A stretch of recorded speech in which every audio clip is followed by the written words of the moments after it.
Is there... Pardon? Yes.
Yeah. And I will fix the graphics at next week.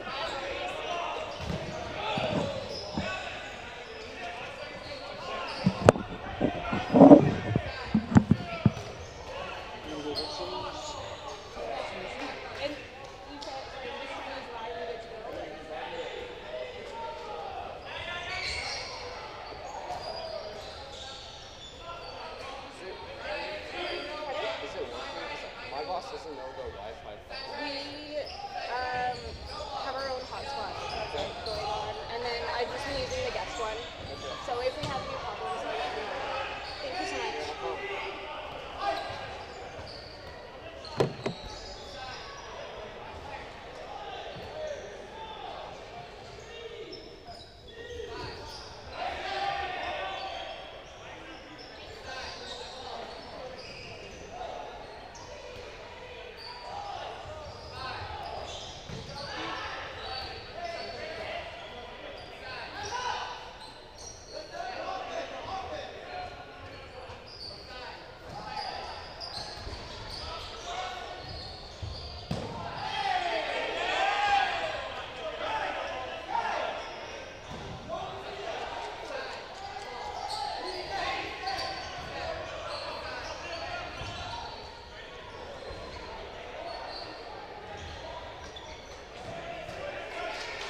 Hello, good morning. Welcome to round 3 of the 2024 Dodgeball Canada Tournament Series. My name is Ashley. I'll be taking care of your commentary this afternoon.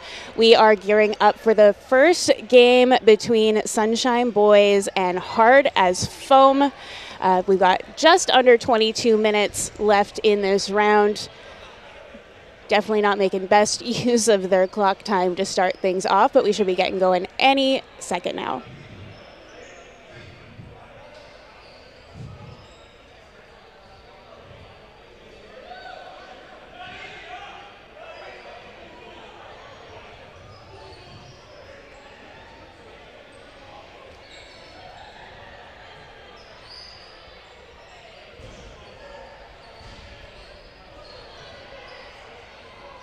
It's always very important to make sure you get those balls set up where you want them off that opening rush. Makes things just a little bit easier to start the game, make sure everything's lined up perfectly. And here we go, game 1 of this set, off to a great start. Some big hits right away. Hard as Foam moving up the court. 3 balls, one coming from Pete Decker in the middle though. A nice dodge there for him. And now it goes over to the Sunshine Boys.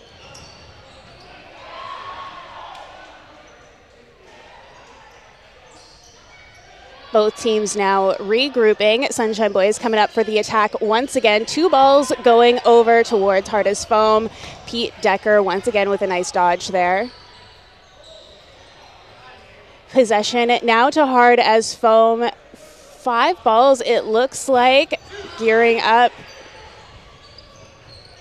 whittling down. Oh, the Sunshine Boys just has the 2 players left on the court, 3 players.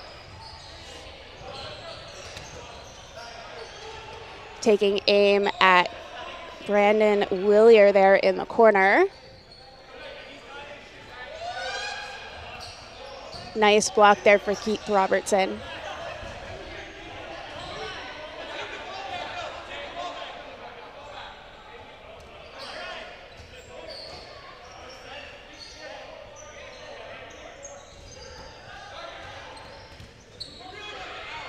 The Sunshine Boys moving back up the court, just sending, 1 ball following late and a third, all one at a time towards Hard as Foam. Now that team is made up of quite a few great catchers, so not sure that is a great choice.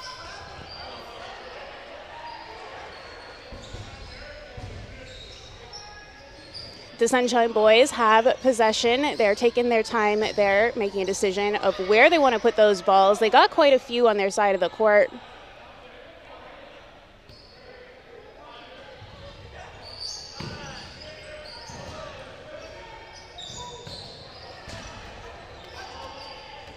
And down to just 1 player against 3 for the Sunshine Boys.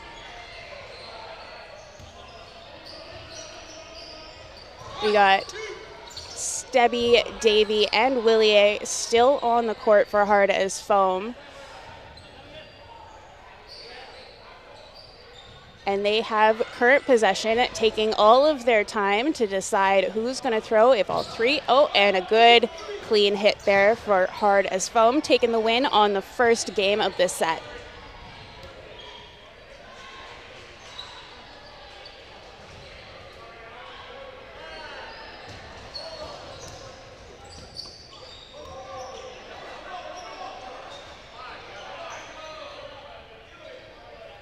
Getting ready to start game 2 of this set. We got about 5 minutes and 45 seconds till halftime. A good quick start there for Pete Decker off Hard as Foam. And Sunshine Boys taking a second. They've got 4 balls coming, but a big fake there. Holding on to all 4 of those balls, taking another second to plan where they want to put them, who's going to throw.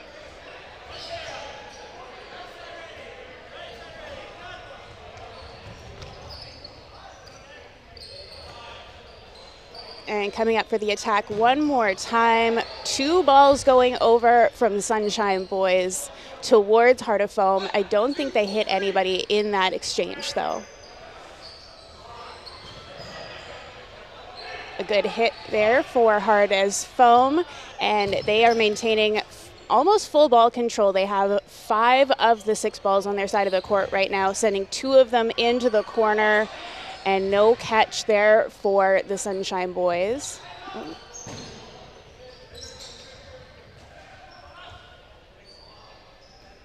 Hard as Foam making their way up the court. A couple of quick fakes there.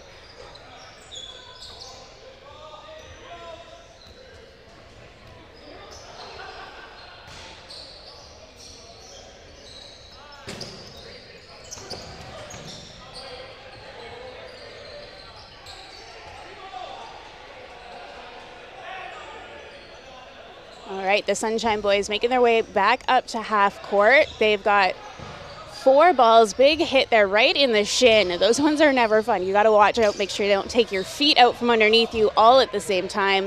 You don't want to get hit out and hit your face on the floor all in one go. The Sunshine Boys making their way up to half court, doing some fakes, trying to figure out where they want to put that ball. And we have a catch for Hard as Foam. Hard as Foam currently with possession. They've got 4 balls right now on their side of the court, taking a few seconds to figure out where their target's going to be. Decker with a skim across the back there. And the Sunshine Boys down to 1v3 once again. And Hardest Foam has got 4 of the 5 balls. The Sunshine Boys going for some big blocks as Hardest Foam gears up with all of those balls. And good honesty there. Another win for Hardest Foam. They are 2-0 in this set. And we have just under 2 minutes left in the first half of this game.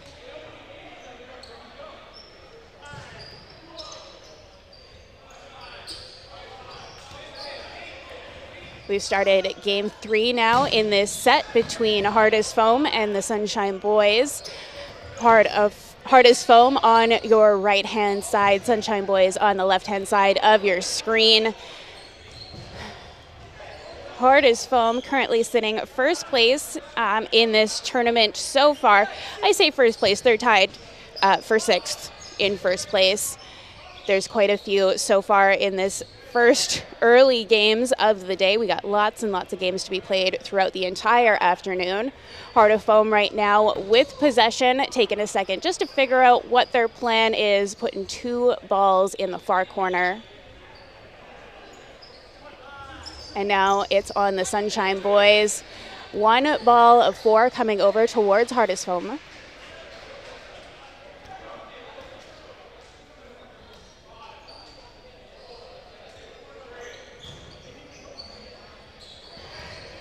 A good exchange there. It looks like Hardest Foam down to 3 players on the court to 4 remaining for the Sunshine Boys. Oh, that could have been a really great opportunity for a catch on the Sunshine Boys. Multiple save. And now Sunshine Boys down to 2 on the court. Down to 1. That was a big hit there. Hardest Foam with just 2 balls remaining. The Sunshine Boys with 4 balls left. He's got lots of ammunition there. Taking his time though, because Hardest Foam currently has possession, currently has the onus to make the next play. And they closed out this 3rd game on that last play there. 2 balls right in the corner, and they did not miss. Hardest Foam currently has a 3-0 lead in this first matchup. Game 4 about to start here. We got 20 seconds left in the first half.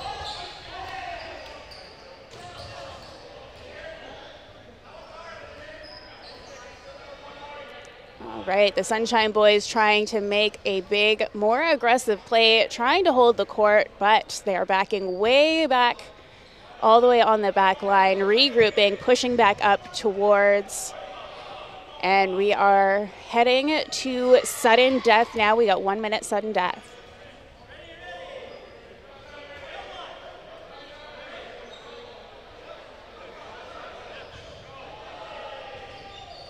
Hardest Foam pushing up the court. Hit on Pete Decker there. He is out. Hardest Foam looking to sweep the first half of this matchup, and the Sunshine Boys trying to squeak out at least 1 win before they got to flip sides of the court. Hardest Foam pushing up to the line. We got 4 balls, 4 fakes. Oh, 1 rogue ball coming in from Hardest Foam, trying to catch someone by surprise there. Wasn't quite successful. A quick volley coming through, 3 balls back and forth. No hits out on either side, however. Hardest Foam pushing up to the line. See if they can sweep that ball back. Yep, they did. Looks like it was a fake out just to get that ball, sweeping it back to Stebby in the corner.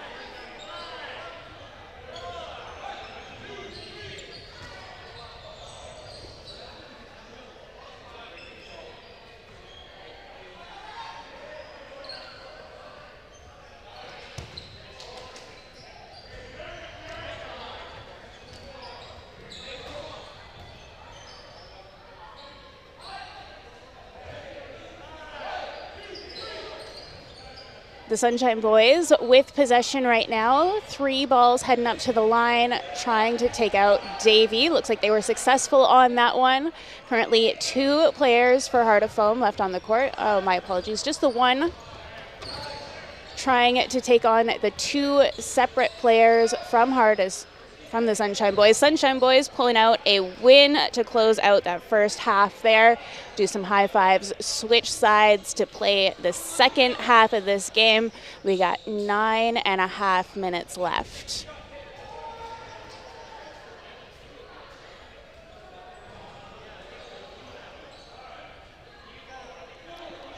Players have about 30 seconds to switch sides and get organized, get those balls reset up before we start again.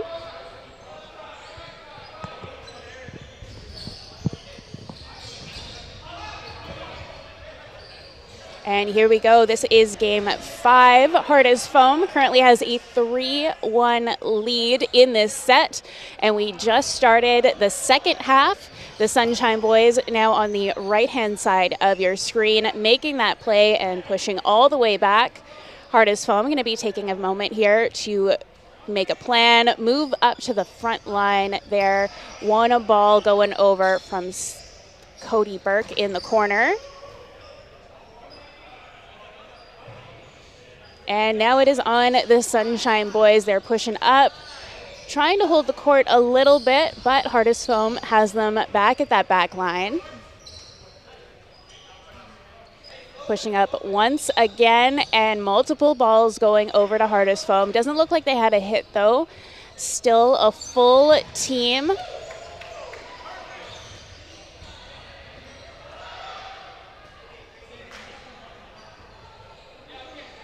The Sunshine Boys planning, plotting. We got 4 balls on their side, 3 of them heading over to Heart as Foam, maintaining the one in the corner. Heart as Foam now has 4 balls, all of them going up, 2 crossing over.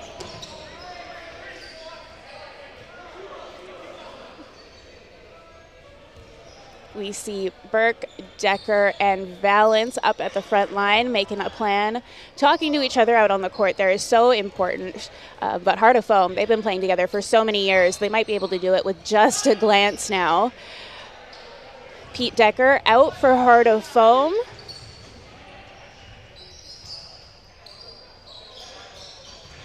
Nice jump dodge there for the Sunshine Boys. They are taking their time at the back line, making a plan before they push up. They have possession currently.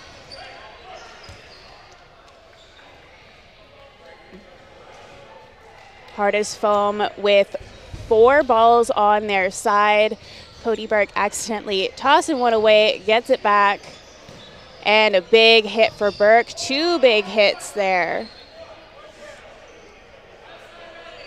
Even from all the way across the gym, I can hear the thumps that those dodgeballs are making. Being on the receiving end of a Cody Burke hit is not always a fun time. Those balls can hurt. And there he is with another one, cleaning house for Heart as Foam, extending their lead 4-1 in this set. We got 6.5 minutes about left on the clock. We'll see if the Sunshine Boys representing Vancouver can pull out at least another win in this matchup. And game 6 is a go here. Heart of Foam with some hits right off the bat. The Sunshine Boys down to 4 very, very quickly, taking their time. They got 5 seconds left with their possession and lots of balls going over to Heart as Foam, more than I would have expected, giving them, it looks like, all 6 balls and 10 seconds to make a plan. We got 4 guys moving up here. Vaughn Stebby with one into the corner.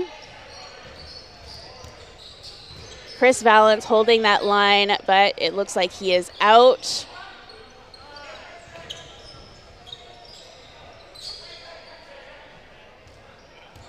Heart as Foam currently has possession, 5 seconds left in their possession.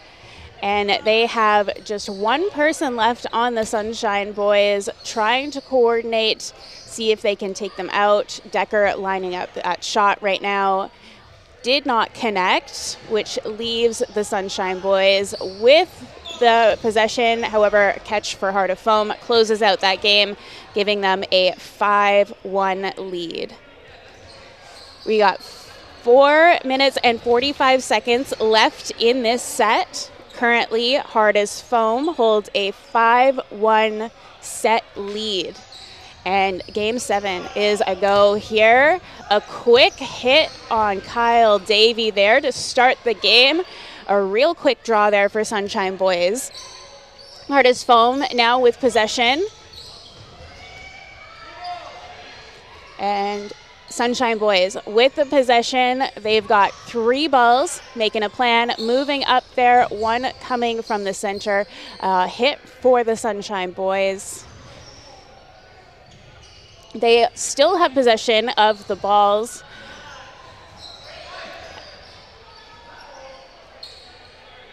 Hard as Foam now having possession, and they have all of the balls, it looks like, or 5 of the balls, making a nice plan. We had some defense from the Sunshine Boys. However, it did not quite work out in their favor.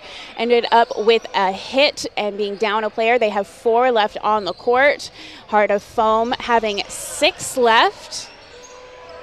And lots of balls as well, so they have the possession. Pete Decker just firing balls one after another from the far side of the court, right at the center line too. He's not wasting any space on that court. Both teams taking a beat, but the Sunshine Boys has possession, and they are starting to push their way up, trying to hold a little bit more space on that court. But when you've got one person with 3 balls, it's a little bit harder to do, especially facing a team as strong as Hard as Foam.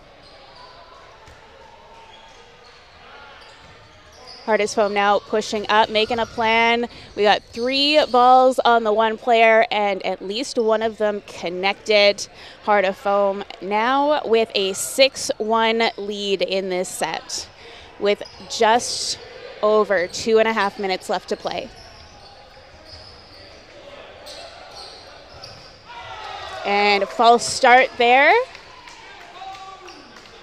Send everyone back to the line, make sure we're all ready, and here we go with game 7. Hard as Foam coming out of the draw with a real quick hit to kick things off. Pete Decker looked very excited about that one.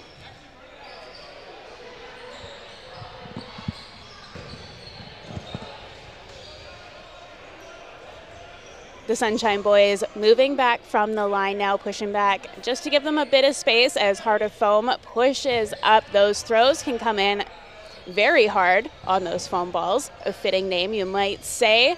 But Heart of Foam taking their full 10 seconds on their possession to get organized, make a plan. Get a big block there on the Sunshine Boys, but a second one was not as successful.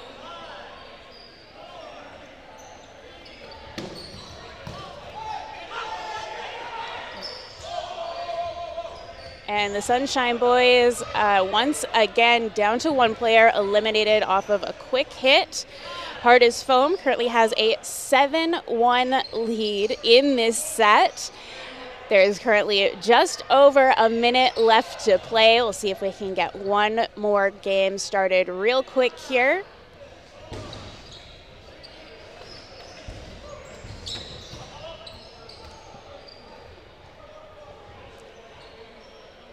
Looking for one of those last balls, it looks like, and the final game of this set is now underway. Hard as Foam trying to control the court, trying to close this one out with a win.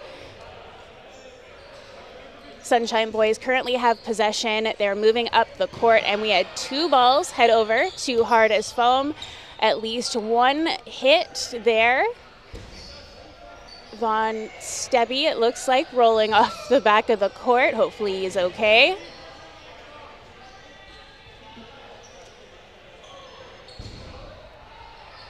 Hard as Foam pushing up that line, trying to clear off the rest of the Sunshine Boys, but they've got 5 players left to contend with. And Willier is hit and off the court for this game. We got 5 seconds left. Big block there from CV. And that is time.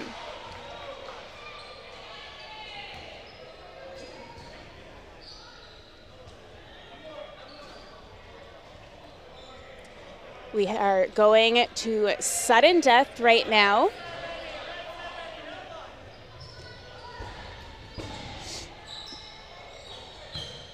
It is Decker and Valence versus almost the entirety of the Sunshine Boys. Will these two guys be able to defend themselves, pick up one more win? It is now down to just Pete Decker on Heart of Foam, and he is taking out five players for the Sunshine Boys. He's got 4 balls on his side and currently in possession. So, and that looks like a catch on Pete Decker, giving that win to the Sunshine Boys. They will be closing out this set 2 to Hard as Foam's 7 wins. A hard-fought match between the two teams, though it did seem a little bit lopsided toward Heart of Foam's favor. Now we have a couple of minutes break, and then Rain City Ruckus will be taking on the Sunshine Boys in the next set.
you say like testing the mic or something, I'll be able to hear it. Test, test. Testing.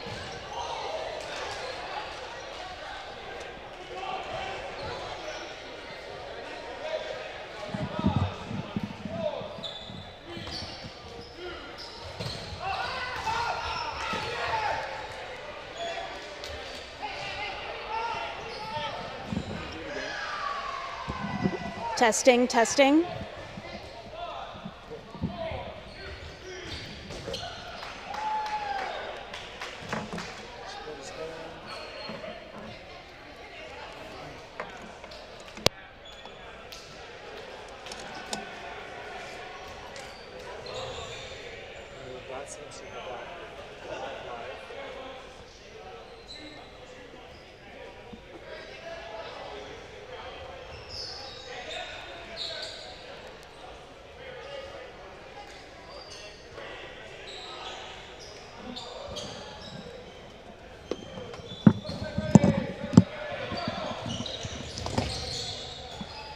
We are now in the second half. This is Hardest Foam versus Tidal in our last round robin matchup of the afternoon before the lunch break. It's currently tied 1-1 right now. Tidal with possession, 4 balls, making a plan as they move up the court there.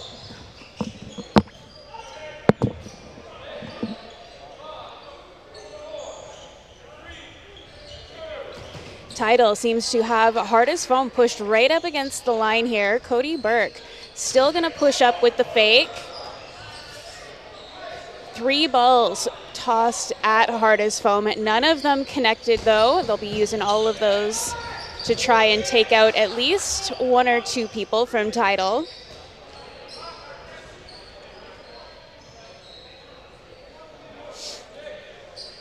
Hardest Foam currently with possession.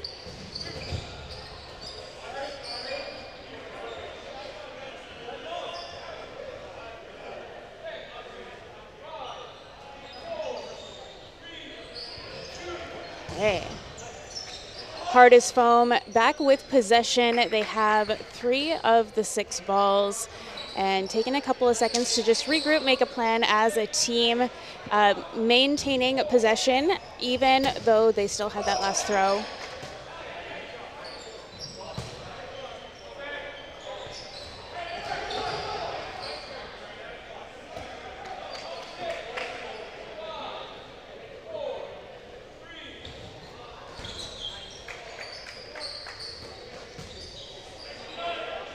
Two good throws, 1 connection from Hard as Foam. That is definitely an intimidating lineup to have coming at you on this court for incredibly hard throwers with 4 balls in hand. Tidal currently down to 2 players left on the 1 player left down on the court. And that is it for this game. Hard as Foam pulling a little lead. Currently 2-1 in this set. Not a lot of games being played, taking a little bit longer than normal than we would expect to see. Only 2 games in the first half of this set. Geared up for game number 4 right now with just under 8 minutes left on the clock. Fumble by Davey there. Not what you want off the opening rush. Makes it just a little bit more difficult for you, but they managed to maintain ball control. Hardest Foam currently with 4 balls pushing up the court. 2 of them going over at Tidal. Didn't take anybody out, though. Still playing 6-on-6 to start off this game between Hardest Foam and Tidal.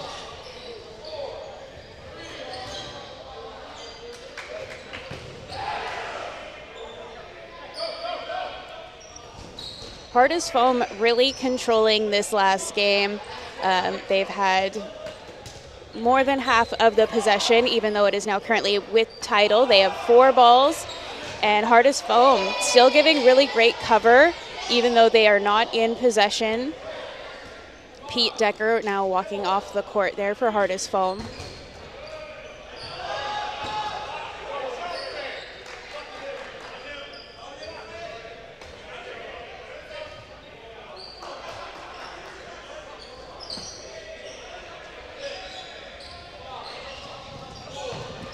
a big hit there for Samco on Harness Foam, giving them the player advantage over Tidal. Tidal down now to just 2 players left, taking on 4 from Hardest Foam. Von Steppe there went to catch for a ball, thought better of it. Probably a good decision, probably would have slipped right through the fingers there.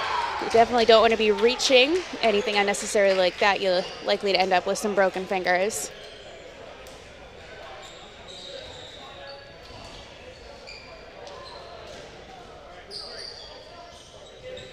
Tidal working well together. The 2 players that they have left giving good coverage. Oh, so disappointing when that happens. That catch slips just right through your fingertips. It could have been a game changer, but it's leaving Tidal down with just 1 player. The way that he leaned back on his toes right at that back line, so impressive to see the flexibility, the agility. Honestly, my knees hurt just thinking about doing that, but he managed to keep himself in bounds right on the edge. However, a couple balls coming in his way ended that game. It is now a 3-1 lead for Hardest Foam in this last set of round robin for the afternoon before we head into a bit of a break and then our playoff rounds. Game 5 is a go here with 5 minutes left on the clock here at the Langley Events Center. We have Tidal taking on Hard as Foam. Oh, diving for the catch there, didn't quite make it. When you, in this style, you can have the team catch where that ball, no matter how many people it hit on the way out, if someone catches it, they are all safe. And bringing someone back in, such a huge advantage to be making a catch in this game. Truly one of the most valuable skills you can have and a little bit underrated alongside with blocking. And we just saw a nice one there from Decker on Hardest Foam.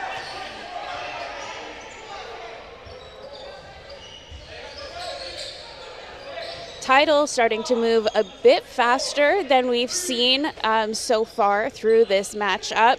Hardest Foam playing a lot slower game, really taking their time, really maxing out the clock on those 10-second possessions, but Tidal seems to be moving a lot faster, not really taking that full amount of time that they have before making a decision about the move that they want to make on the court.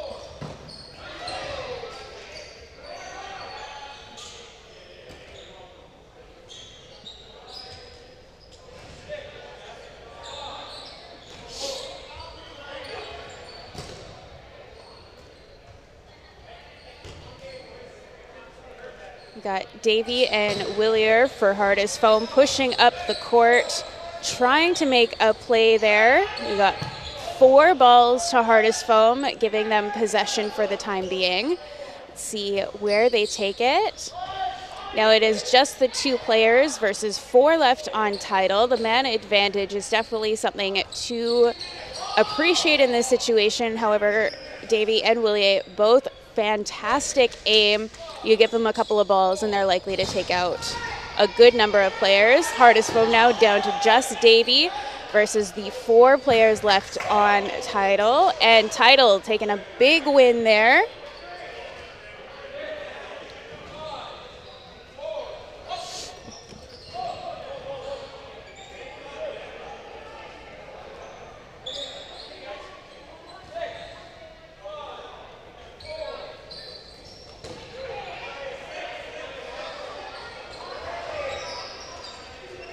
And game 6 is a go here between Hard as Foam and Tidal. Hard as Foam currently leading this tournament series, sitting first in this round 3 as well. We are in the second half, just over 2 minutes left on the clock in the second half of this game. Cody Burke pushing up the line, faking out these players on Tidal, trying to keep them pushed back and a little bit on their toes, so they're not able to make that quick play. Their team captain, you in the corner there, going toe-to-toe with Cody Burke. See team captain you for Tidal making that play call. the nonverbal communication on the court between all of these players is so vital, and those little dodgeballs come in real handy for hiding and disguising that communication. You'll see often these players holding up the ball, not entirely clear what's happening. They're making hand signals to the rest of their team behind it. You might not be able to see that fully on the stream there, but that is what is going on, letting everyone else know what the plan is. Cody Burke with a big hit there. Not sure if you could hear that, but it made that telltale whoop noise. Tidal pushing up the court. They have 2 players left, though they still have possession. 4 balls to Hardest Foam's 2, and they are keeping Hardest Foam pressured all the way back. There's not a whole lot this team can do if they don't have any balls. That is one of their biggest strengths, is their accuracy as well as how hard they can throw these foam balls. And if you take the balls away, they're a little bit stuck. They're a little bit one-handed in this situation, but now they picked up a couple of balls going back on the offense here for Hardest Foam. Tidal still has 2 players fighting, surviving, but a good volley coming in from Hardest Foam. They were able to fend that off.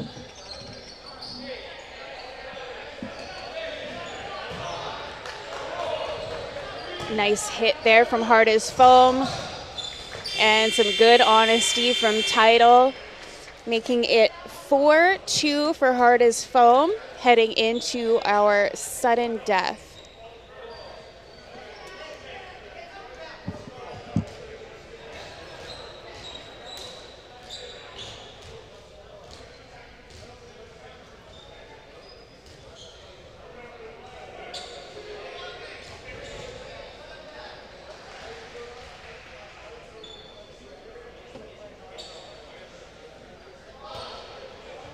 And our sudden death is now underway between Hard as Foam and Tidal.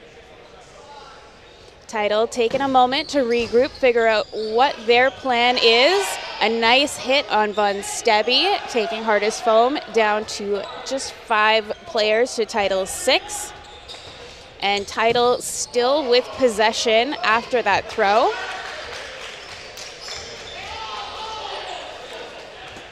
Hardest Foam now with all of the balls. This could get dicey for Tidal real fast. We got 1 hit on Tidal, and it looks like 4 balls remaining in Hardest Foam, keeping them in possession. And another hit there from Hardest Foam, another one. Like I said, when they have balls, you have to watch out. These arms are so deadly fast, and accurate for them. Walking up the court at you is definitely intimidating. Tidal now down to 2 players. A good trade there.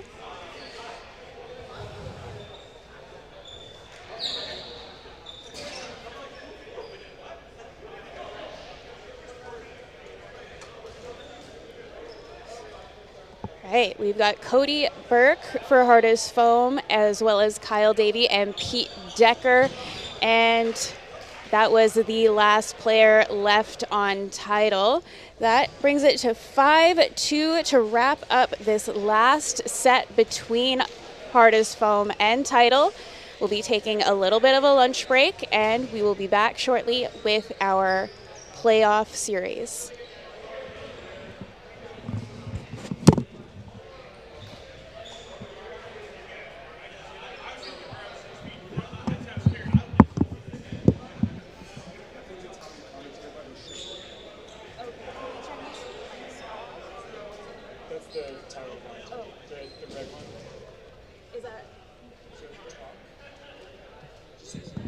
Testing.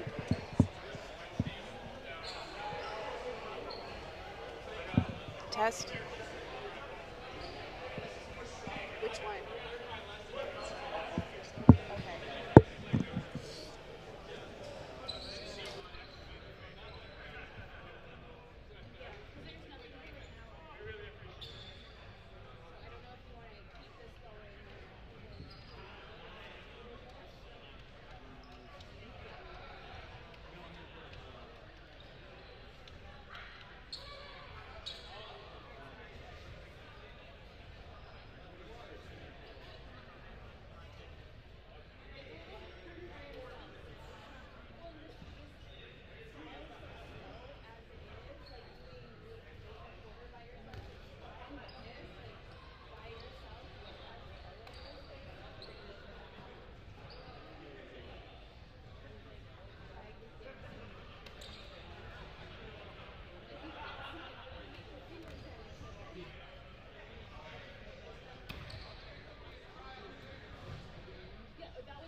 Eclipse and hardest foam.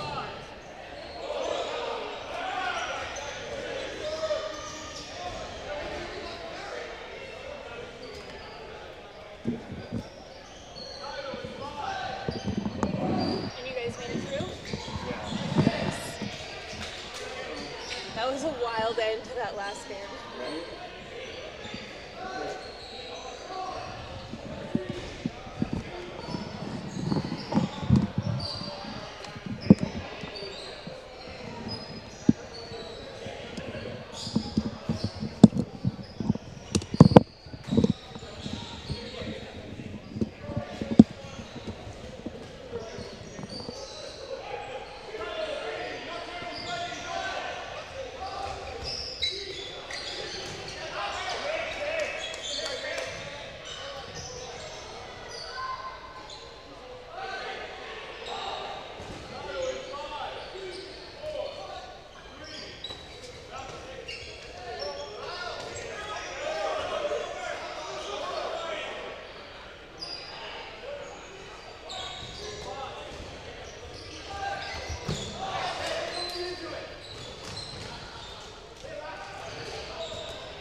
And welcome back to our Dodgeball BC Tournament Champions Series. We are now in playoffs. You're watching our second playoff game. This is between Eclipse and Hard as Foam. Hard as Foam currently has a 1-0 lead in this set. Beautiful catch by Brad Huivold to take out Brandon Willier off of Hard as Foam, right off the opening hop too. We love to see those. And Eclipse is going to have their work cut out for them if they want to make it through to the next round of these playoffs. Hard as Foam is currently the top seed in this tournament. And a couple hits there. Looks like Cody Burke walking off, hit out. Danny Nguyen for Eclipse pushing up the court there, trying to draw in a couple of those balls, see if they can take some away from Hard as Foam. That is so important with controlling that team. You have to be able to take away their balls. Otherwise, they will be able to pick you off just one at a time. Hard as Foam, so accurate and so strong. The team has been playing together for a number of years now. Eclipse, I believe, is a fairly new team, just formed earlier this year with a number of players from Abbotsford and Langley. Oh, Brad Huivold, that ball popped up and he was looking around for it, trying to see where it went, see if he could salvage that catch.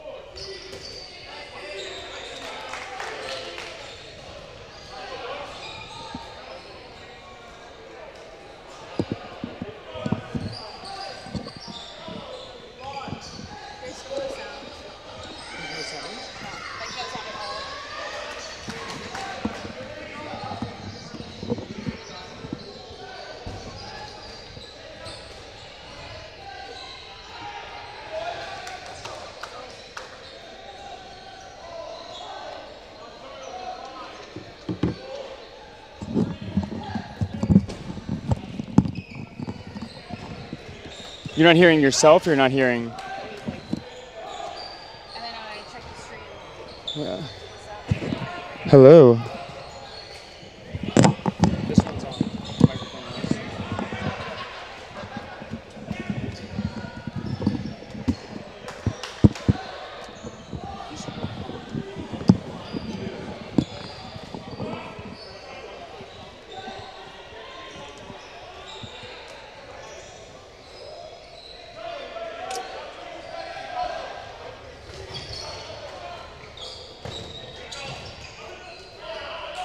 Hard as Foam coming in with a second win in this set.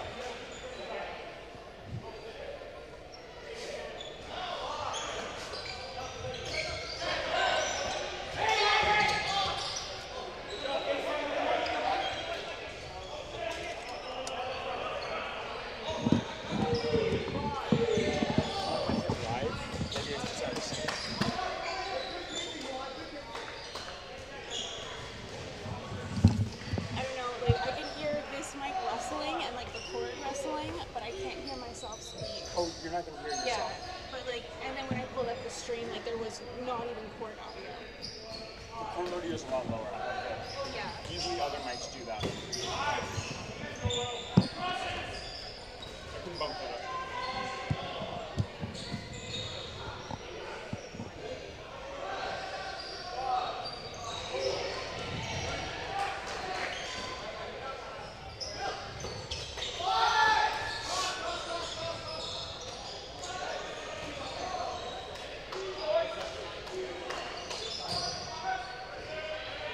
Hard as foam, still holding Eclipse at the back line there in this third game of the set in this double elimination bracket.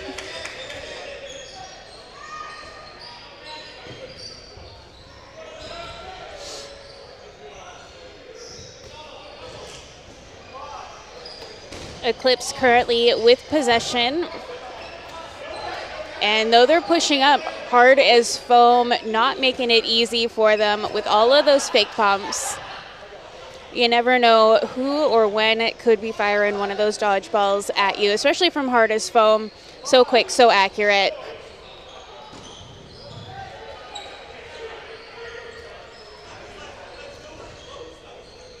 Eclipse still with possession. And a nice shot there from Bray Schultz.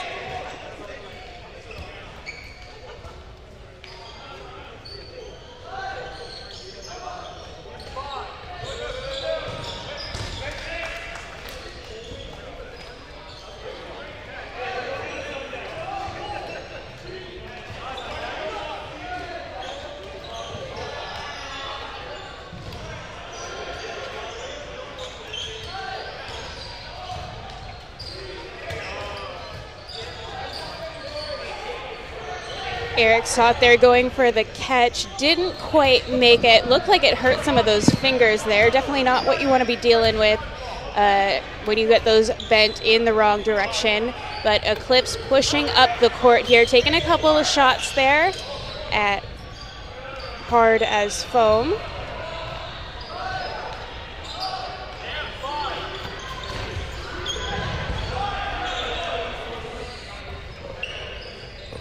Eclipse managing to hold a lot of possession through this game, really maintaining that ball control, which is so important if you want to stand a chance against Hard as foam. You really have to be able to take their balls away, but Hard as foam now with 4 of the 6 and a couple of quick hits there.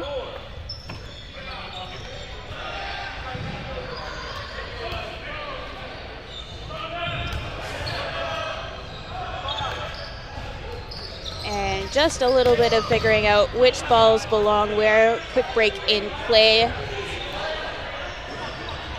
And Hard as foam.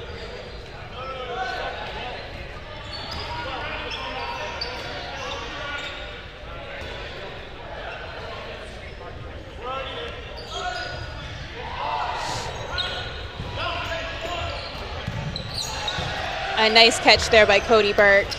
Down to 1 player left on Eclipse, and they have 2 balls there to protect themselves, which means there's a potential of 4 coming at them from Hard as foam. A little wobble there on the back line. How to knock yourself out at this stage because you fell out of bounds. Oh, a little hit there on Chris Valance. And Hard as foam with possession right now, and a hit there for them. They have now extended their lead in this set to 3-0. And we are going to be switching sides heading into that second half.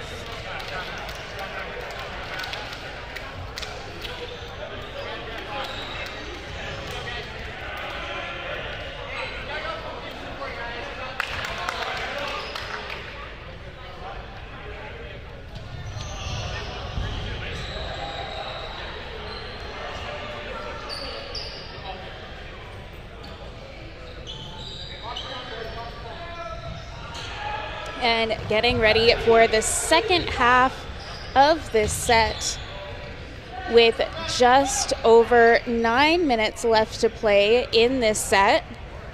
We are in a double elimination playoff bracket. Hard as foam, #1 seed, And Eclipse currently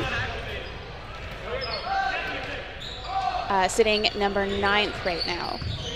And Kyle Davey hit in the shin. Those shin shots, so tricky. Sometimes you think they're going to hit right in front of your foot, and then they don't, and it is a very disappointing moment.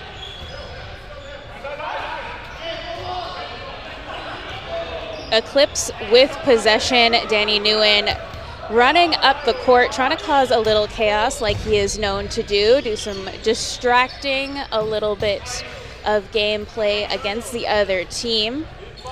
Riley Finletter stepping off the court there.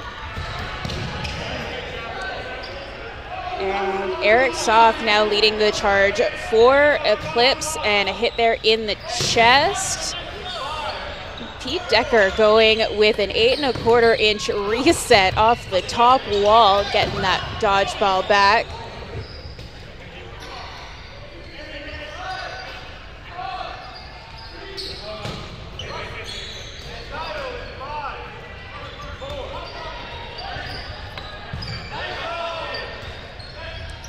Pete Decker and Brandon Willier holding the line there for Hard as Foam, trying to keep Eclipse back as far as they can, sweeping that ball from Pete Decker.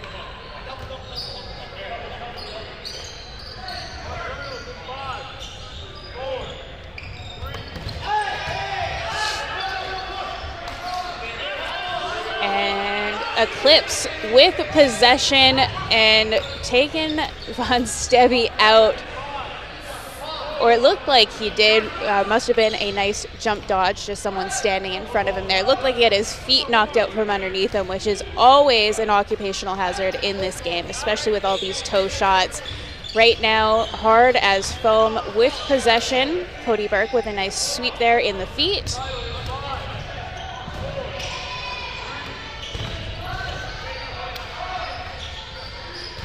A nice big push there, from Eclipse, trying to keep Hard as Foam back, trying to get as many balls away from them as they can. But Eclipse now down to their last player on the court. A big catch or some throws could be a huge game changer right now.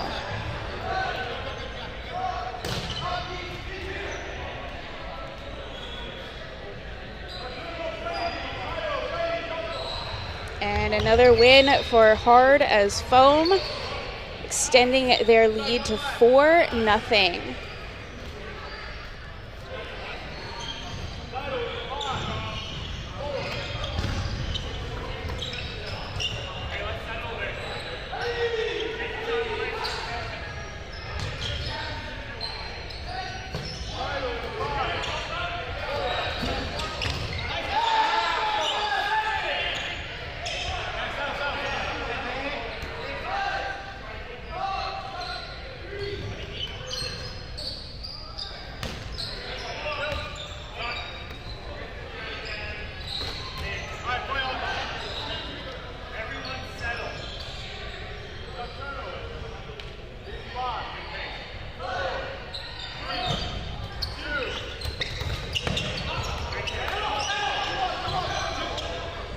Eclipse currently with possession, just taking a moment to make a bit of a game plan before they push up. We got one ball.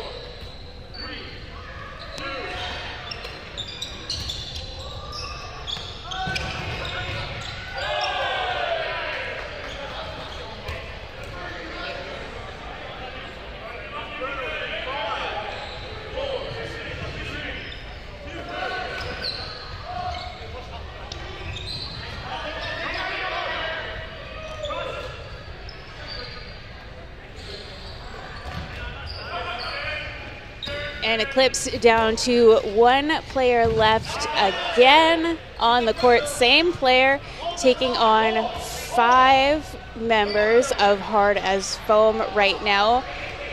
And that looked like a hit to me on the court there in the corner.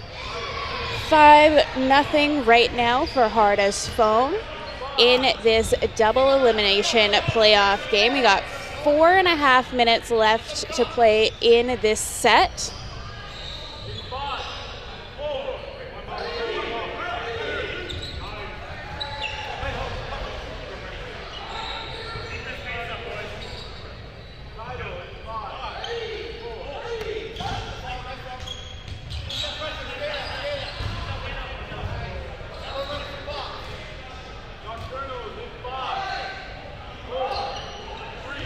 Hardest Foam pushing up the court once again, taking out a big hit there on Eclipse with a 5-0 lead with just under 4 minutes left to go in this set. I think it is safe to say Hardest Foam has secured their spot in the next round, but we know that anything could happen. Eclipse hoping likely to just not get shut out in this game, going for at least one win off the top seed in this tournament.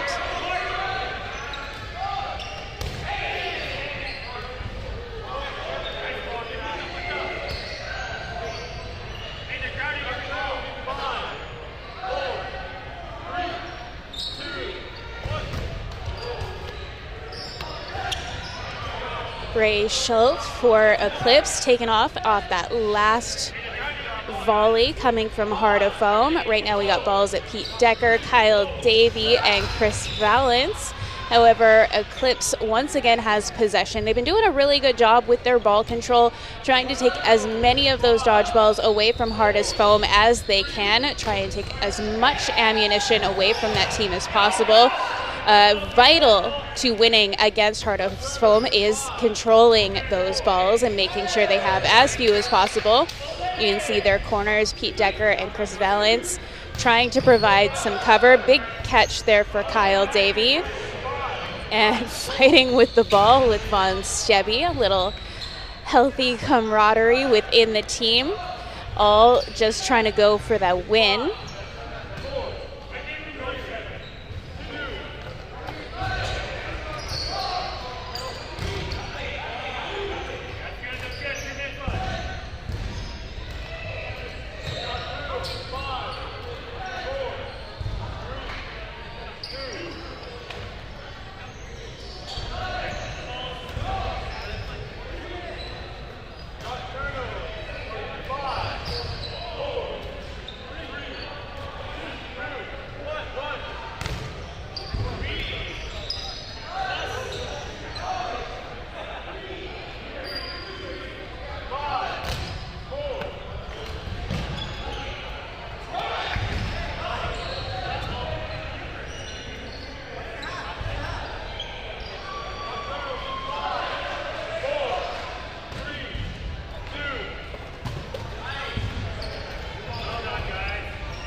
And I do believe we have seen this the last 3 games. The same player left for Eclipse, taking on the entire team from Hardest Foam.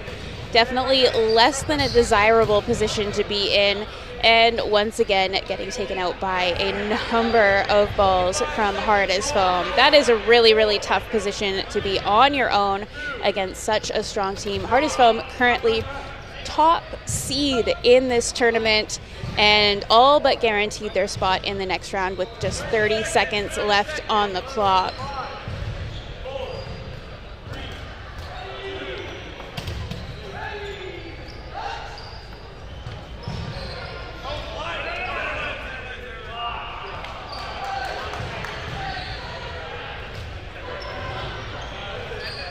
And a big catch there for Chris Valance in this last dying seconds of this set. We'll be heading into sudden death. And just a reminder, there is no blocking in that sudden death.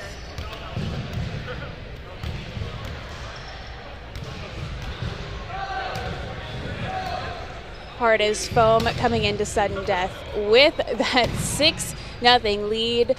Von Stebby just tossing his ball to the other team. He's like, here, you guys can have an extra. I don't need it.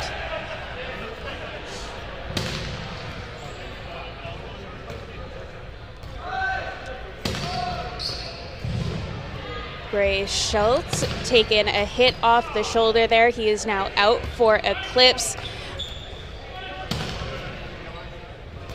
And I'm sure Tom Hebert will be relieved to know he will not be the last person left standing on the court, at least not where he is right now, currently out on the sideline, but a couple of catches could flip this all the way around. So reminder, there is no blocking now that we have reached this sudden death time period. Oh.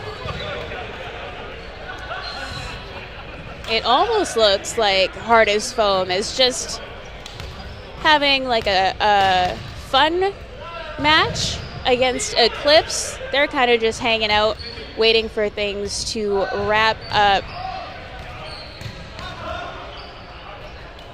I don't want to use the term playing with your food, but that's kind of what it looks like a little bit on the court right now. Eclipse still with two players, Danny Nguyen and Brad Huivold, doing their best to keep their team in this sudden death. There's no blocking, and I'm sure Danny Nguyen would love to take that 0 off the scoreboard, prevent his team from getting shut out entirely during this set. He just has to get through 5 of the players on Hard as Foam before he'll be able to do that.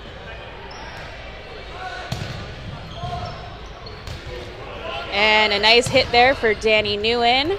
But, he is not out yet. He's still got time. He's still gonna fight, try and keep this game going. He's picking up 4 balls. What's he gonna do with all of those? He dropped 2 of them, tossed 1 at Cody Burke. And a nice hit right in the chest, direct from Brandon Willier to end this game. 7-0 for Hard as Foam, moving on to the next round of this playoff tournament. Eclipse, I do believe, headed down to the backdoor bracket. They're not done in this tournament. It is a double elimination.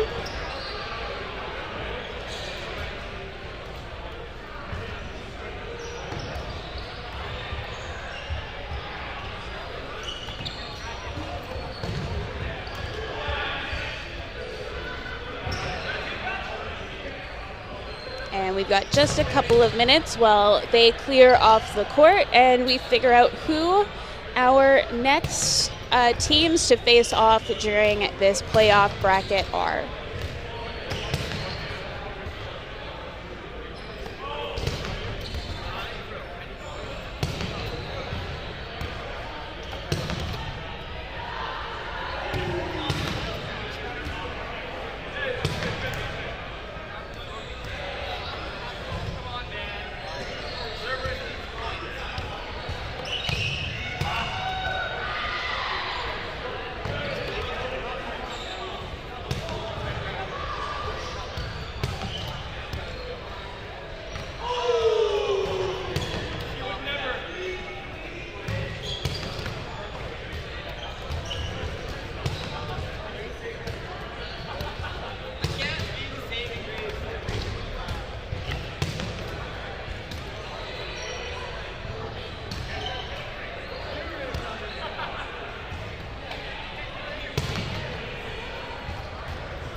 And we are back in our next playoff matchup. We have Eclipse in their third game in a row.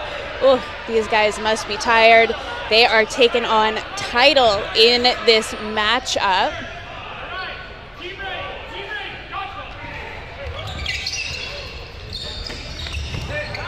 And a quick start to this game. Lots and lots of energy, particularly from Tidal.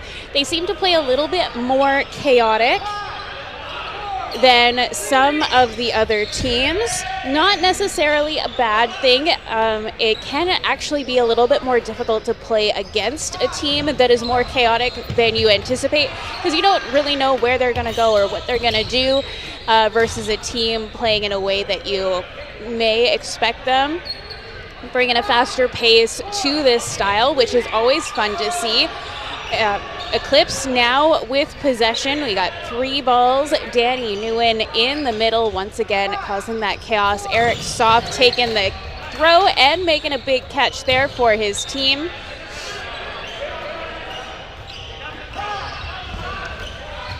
Eclipse down to just 2 players left on the court. Tidal making quick work of them through that first half of the game.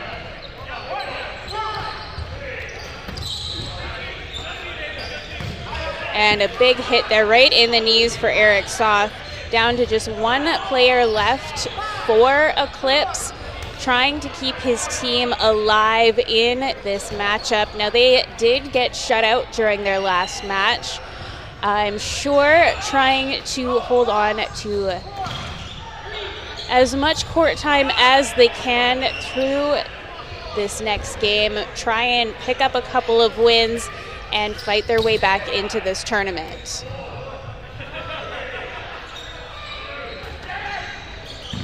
And a big win for Tidal to open the scoring on this set.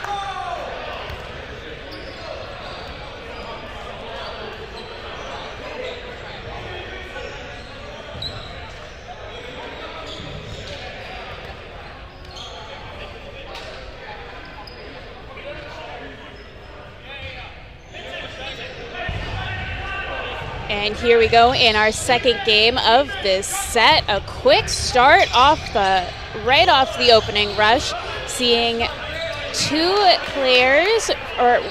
player from Eclipse, Bray Schultz, taken out off that opening rush.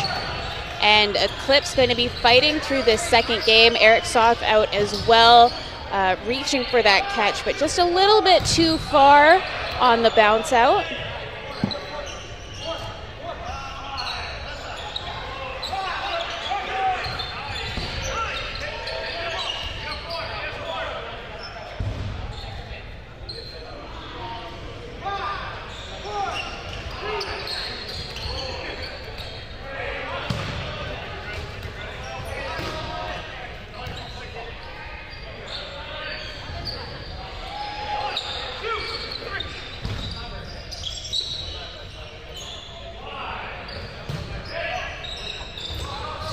Oh, and we've lost a shoe. Eclipse down a shoe. We got a break in play here. Safety always has to come first, making sure everyone's keeping all their equipment on their bodies. And it looks like we are getting it back underway. We got 2 players on the court for both teams. This is Tidal versus Eclipse for this playoff matchup. Both fighting for their lives in this tournament right now. Whoever wins will be moving on, and a good quick exchange there from Eclipse. Managed to half the number of remaining players from Tidal, which is always what you want to see. Working it together nicely, but right now Eclipse back with possession, making a little bit of a plan, trying to capitalize as much as they can on all of the time that they get. 10 seconds may not sound like a lot, but when you are in action on the court, it is a lifetime sometimes, and you can do more with that 10 seconds than you think.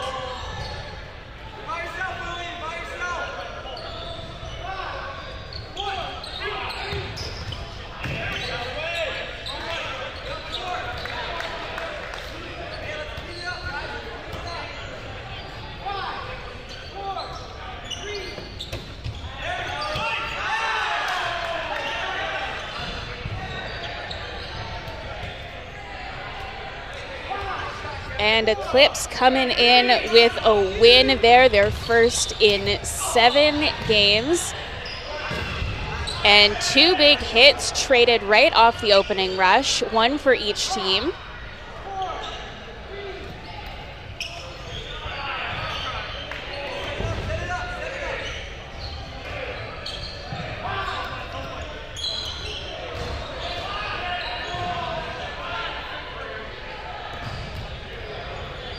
Eclipse with possession and all of the balls. We'll see how many of those they throw. It looks like at least 3, evening out those balls, but Eclipse still with the advantage.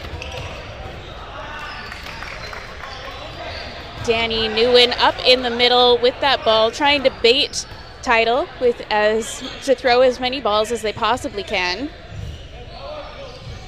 And now we have Eclipse pushing up the court there, trying to take out some more of the Tidal team.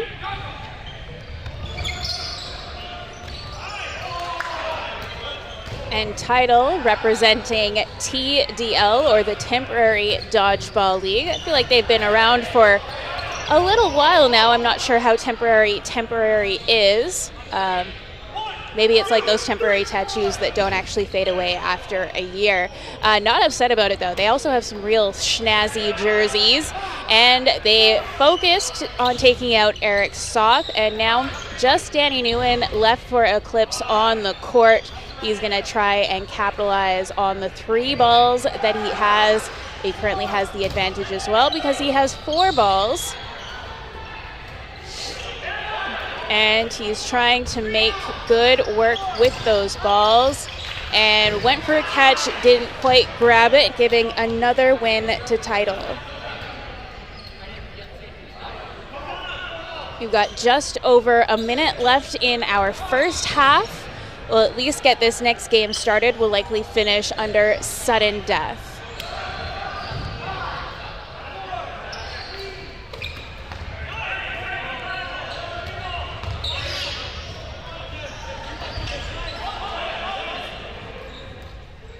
And we had a good start to the opening rush, a couple of trades back and forth.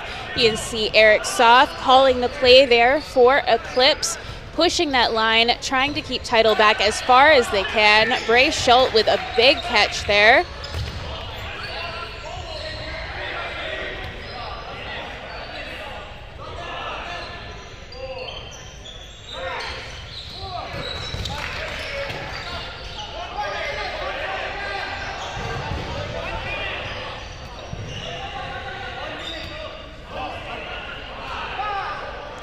We have 1 minute left in the first half. A nice dodge there from Brad Huevold on Eclipse. Doing a great job, but Tidal has them pushed all the way back to the line. Tidal currently with 3 balls, retreating just a little bit as Eclipse goes on the attack. Pushing all the way up, Eric Soth taking the shot there. Getting ready for a catch as he backs up. Bray now calling plays as he moves up the middle of the court. Going with that underhand toss. He's been working on that for a while. Looks like it got caught out. Might need a little bit more practice on that underhand. He's been working on it in the 8 1/4 inch rec leagues. It's the first time I've seen it during regular play myself. And now we are headed to sudden death. The biggest part of that is no blocking. If you block, you are out. Only during sudden death, however. So we got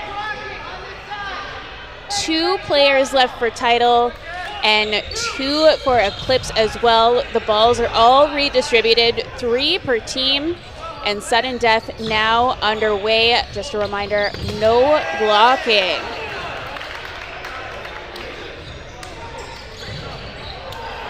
A couple of trades so far, no hits.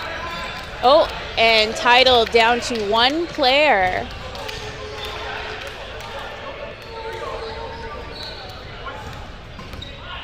Two solo throws from Eclipse. They're now down to 1 ball, leaving Tidal with the advantage. Eclipse now picking up that second and third ball, which is going to give them the advantage now. Tidal giving them another ball as well. See if they're able to make the hit. We got some great dodging going from Tidal and some great action through this game. A lot faster pace than we're used to seeing.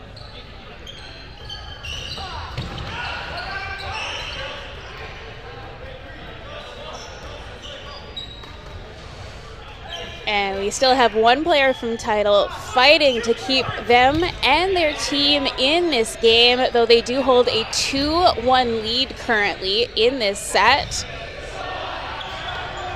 Oh, and now we are headed down to one-on-one. Brad Huavold just knocked out, trying to go for the catch there. Didn't quite work out for him. And Eclipse pulling out the win. We are now currently tied 2-2 as we high five and switch sides.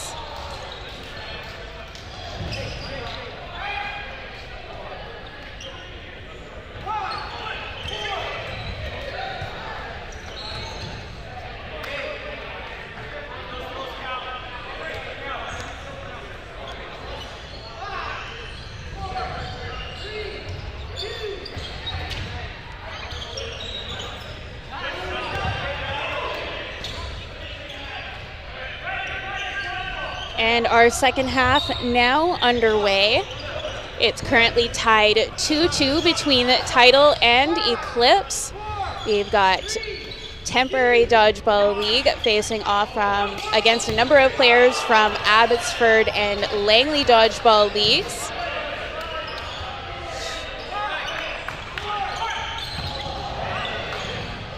Tidal currently with the advantage. They've got 3 balls in hand. And a nice hit there on Tom Hebert for Tidal, or for Eclipse, sorry.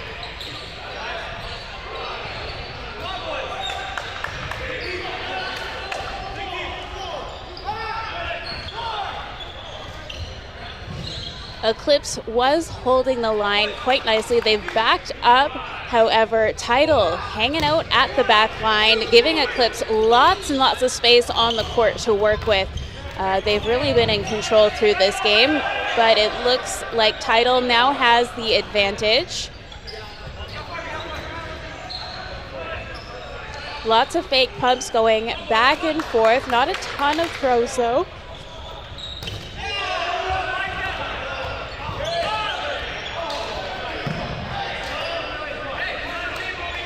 Danny Nguyen out for Eclipse. A nice hit there on him.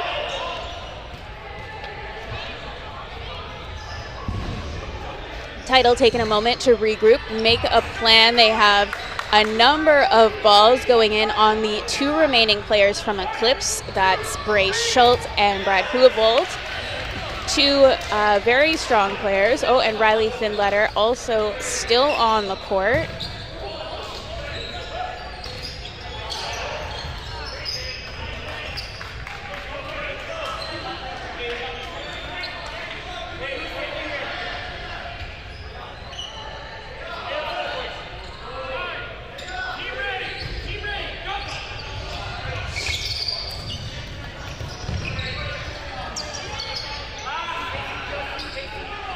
Eclipse currently has the advantage with 4 balls between the 2 players. That's Huavold and Schulte.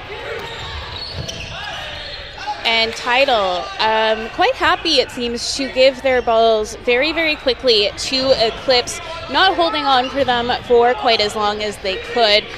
Dirty little toe shot there from Schulte.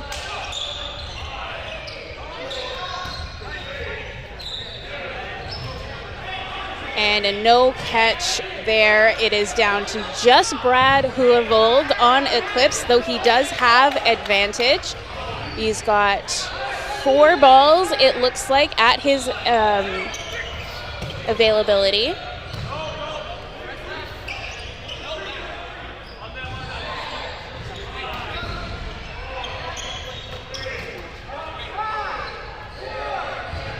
A couple of good blocks there from Brad, taking a second to fix his knee pads. You know, like I say, safety first, that gym floor burn on the knees when you're dropping and dodging like you are in this game.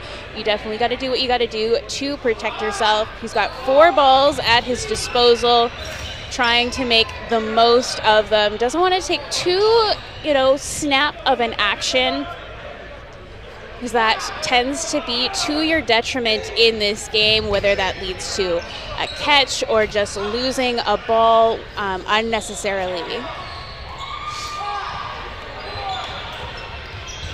We've got just under 5.5 minutes left in the second half of this game. A couple of big blocks there from Brad. A wobble on the back line, or the sideline it looked like. Which I've said before, if you are the last player on your team, you definitely don't want to be in a situation where you end up losing the game because you fell out of bounds. You want to give yourself a good couple of inches from that sideline to make sure that you got the space to make the play that you want to make without having to worry about going out of bounds. Hoovold for Eclipse, back with the advantage. A nice big block there for him. That could have been a really good sweep as well, coming off the back wall. Wasn't quite able to control that last ball, though. And that was a hit on Brad from Tidal, giving them another game, extending their lead 3-2 in this playoff set.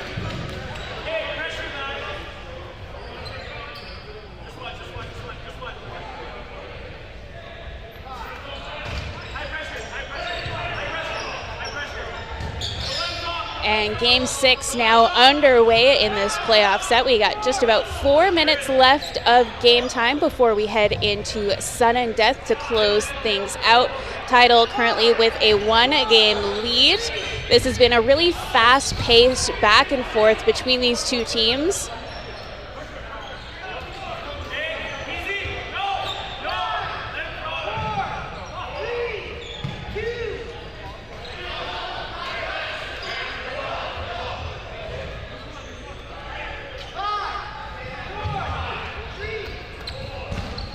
Eclipse with the advantage. You can see Eric Soth there on the far side making that play call, just holding up his dodgeball and making those hand signals to the rest of his team in a bit of a disguised way.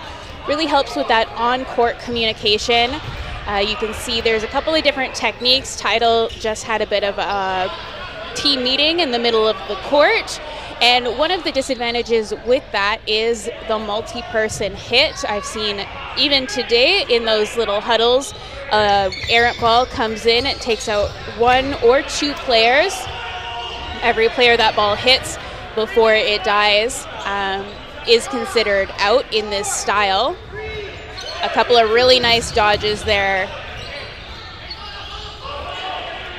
And Tidal with the advantage. They got 10 seconds to toss a ball over to the other side.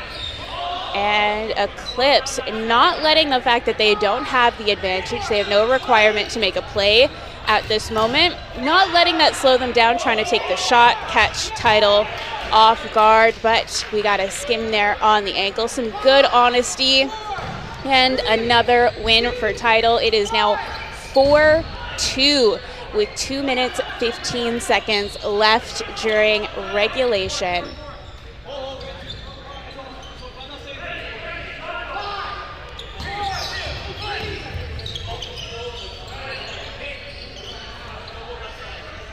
Game 7 now underway between Tidal and Eclipse in our playoff bracket. Both of these teams currently fighting for their lives in this tournament.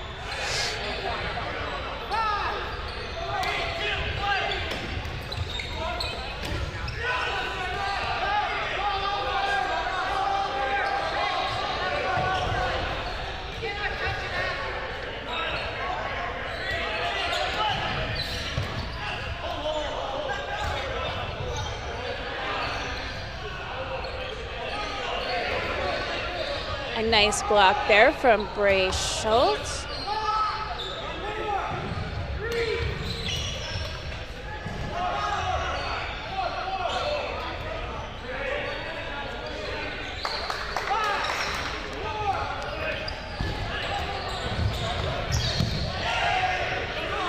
And we're now in our last minute of regulation play in this set.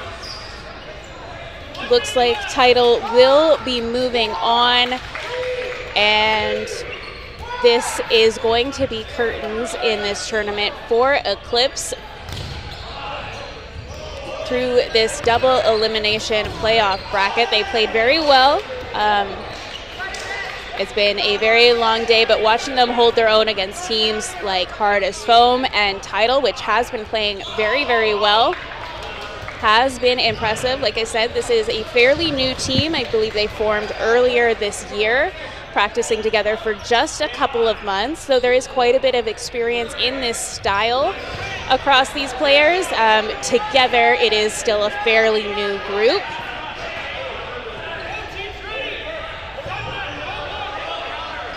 And Eclipse going for one last push as we go to the buzzer. And a big 5-2 win for Tidal in this game. Congratulations to Tidal moving on to the next round. And that is going to be all for Eclipse today. They have now officially been eliminated from this tournament.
And we are back with our next playoff matchup. We got Forfeits taking on Cerberus in our next round. And game one off to a good start there. Cerberus with the advantage, taking just a second to kind of scope out the situation, make a plan before moving up the court.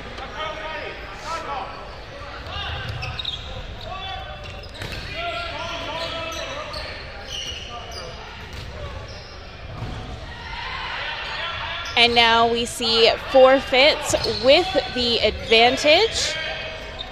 Couple of fake pumps there, and then moving back down the court.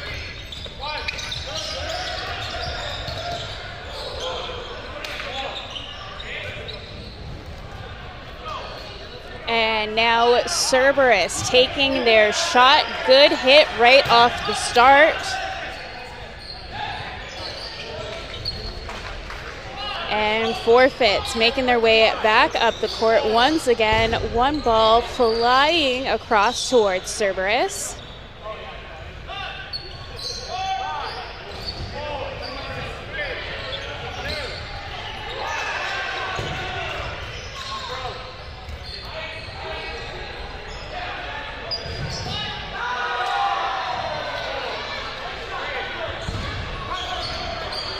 And Forfeits already down to 2 players in this first match. A big hit, though, on Cerberus from Vincent Pham.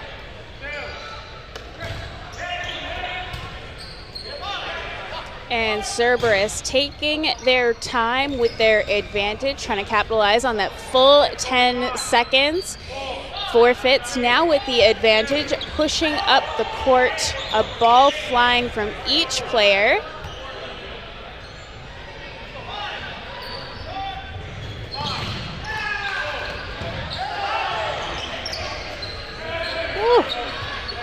A doozy of a throw there from Chris Schwartz. Pham managed to dodge it, though. That ball going just a little bit wide.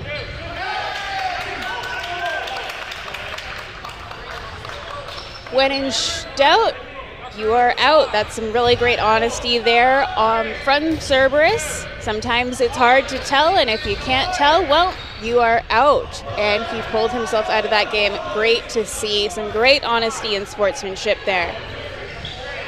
Vincent Pham now on his own for Forfeits and holding his own quite well. He has survived solo here now for at least a minute. Survived a couple of big throws, including one from Chris Schwartz. And he is not out of it yet. He has got 3 balls, and the advantage. Cerberus taking a second to regroup, make a plan to take on Vincent Pham. He's proving to be quite nimble and hard to hit. Oh, but there he goes. Such a disappointing moment when that happens, but Vincent Pham fared very well, giving Cerberus a 1-0 lead to start off this game.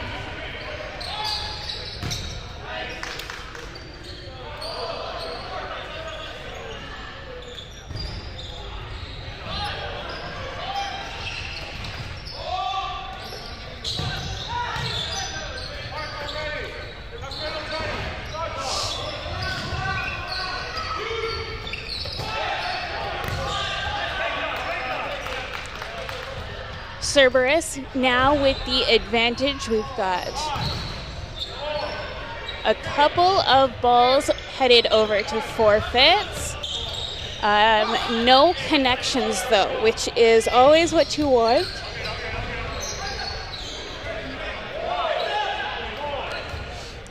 Couple of big throws there from Forfeits, trying to take out Schwartz in the corner. Despite his size, he is incredibly difficult to hit. He is a phenomenal catcher. He's got a great throw as well. Really well-rounded, all-around player. And another win for Cerberus, giving them a 2-0 lead in this set.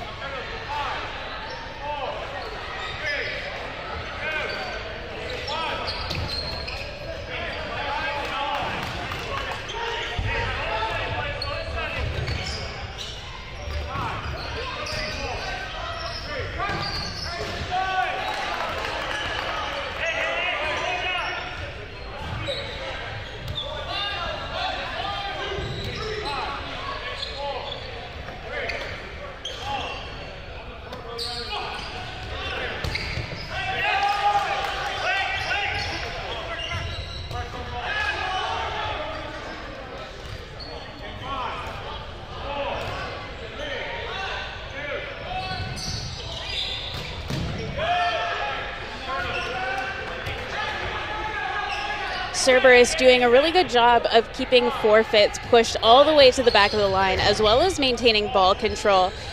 This game is extremely difficult to win if you don't have dodgeballs on your side of the court, and if you can keep as many of those balls as possible away from the other team, you will find you'll have a huge advantage.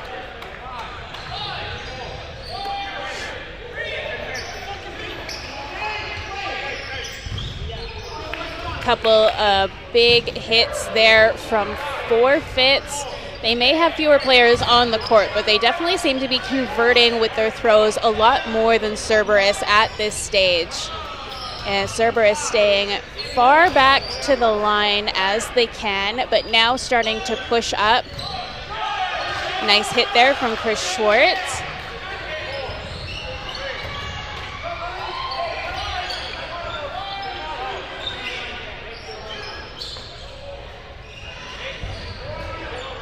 And Cerberus now has possession, the advantage. They have the obligation to make the next play, but with that throw, it is now switched back over to Forfeits. They have 4 balls on their side of the court, pushing up, trying to make a play, seeing if they can get their team on the scoreboard.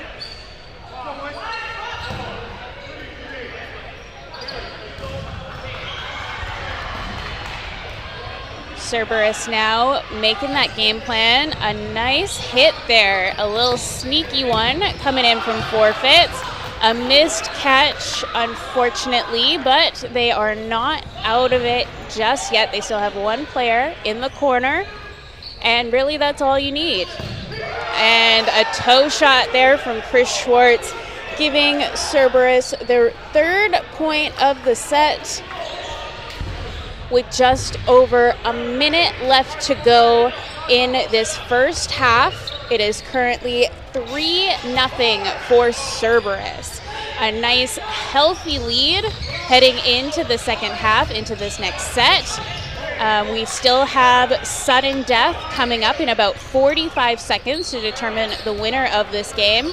We'll do some high fives, switch sides, and Forfeits is still in it. They're only down by 3 games. If they make quick work of Cerberus, they can definitely come back from this deficit. It is absolutely doable.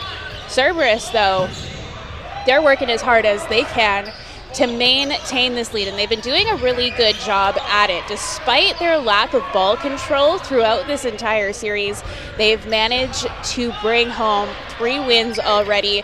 Chris Schwartz proving to be an incredibly valuable player. Oh, what a catch. What a catch. And possibly a hit as well.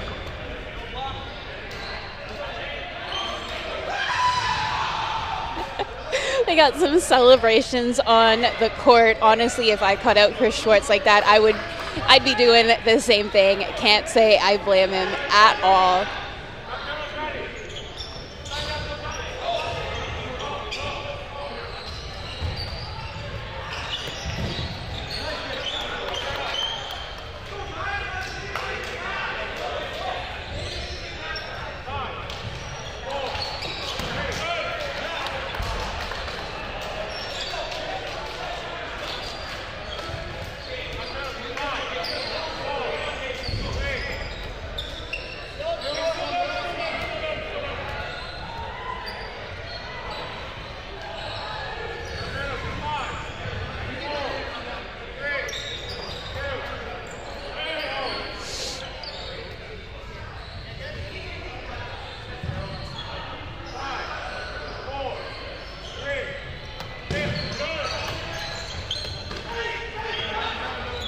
got a win on the board for Forfeits. We've now switched sides and moved into our second half.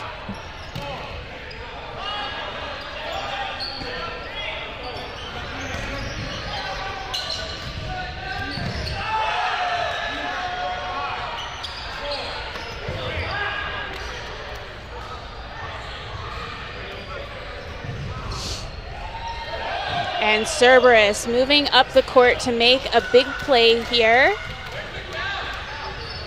Oh, there's a puppy dog on the court too. I hope they're bringing him up to the broadcast booth for some scritches.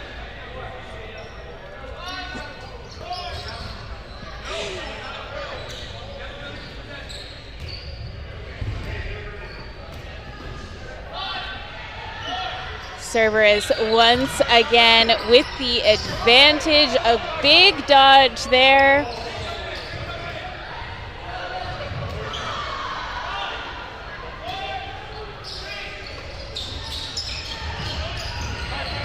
And some quick exchanges going both ways.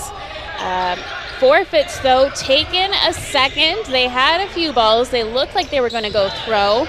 But pump fakes all around, decided against those shots, trying to take a second, regroup with the whole team, figure out who is going to be the best target to take out.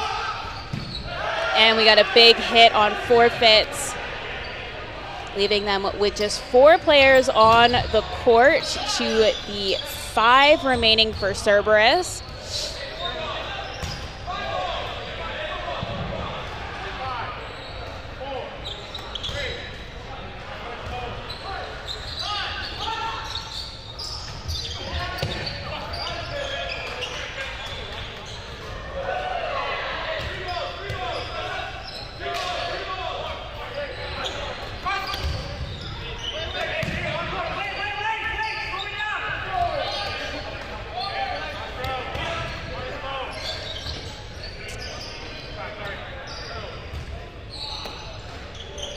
Cerberus coming in. Looks like they have a good game plan.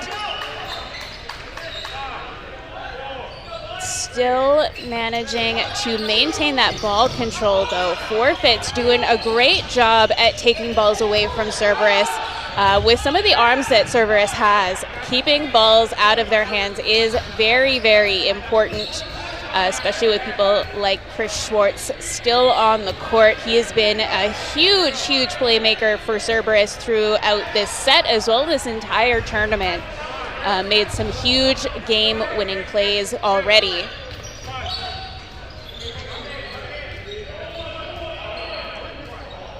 And now we got a huddle for Forfeits. They're making a game plan. I really like these black and green jerseys. They look quite sharp as well.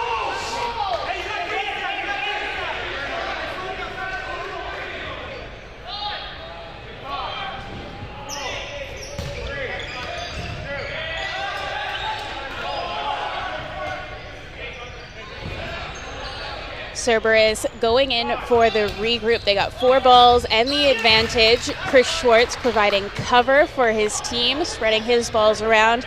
But now that advantage is over to Forfeits. They are going to be looking to take out at least 1 player, if not 2.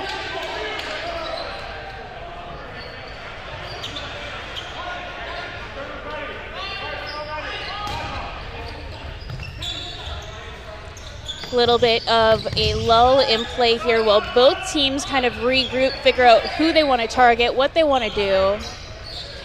That is one of the interesting aspects about this game, is the little bit slower pace to it, where you can take your time, figure out who you want to target, who you want to throw, who has balls where. It's not quite as frantic as some of the other styles of dodgeball that we see. Forfeits doing a great job, but Cerberus now with the advantage. They've got 5 of the 6 balls on their side of the court. And those 5 balls did not help, unfortunately, when it comes to the toe shot. Oof, that was a rough one, but Forfeits pulling out the win in that set. and we've got just under 5 minutes left in regulation time in this game. Game 6 underway. Lots of time for Forfeits to win at least one more, possibly two, to move on to the next round. And Cerberus trying really hard to prevent them from doing that exact thing themselves. And this is one of our semi-final matchups. Whoever wins this game will be going on to compete, try and win the title, the final game of this championship round. And this is our third of the championship tournament series, third and final. One last preparation as we get ready for nationals coming up in just a few weeks.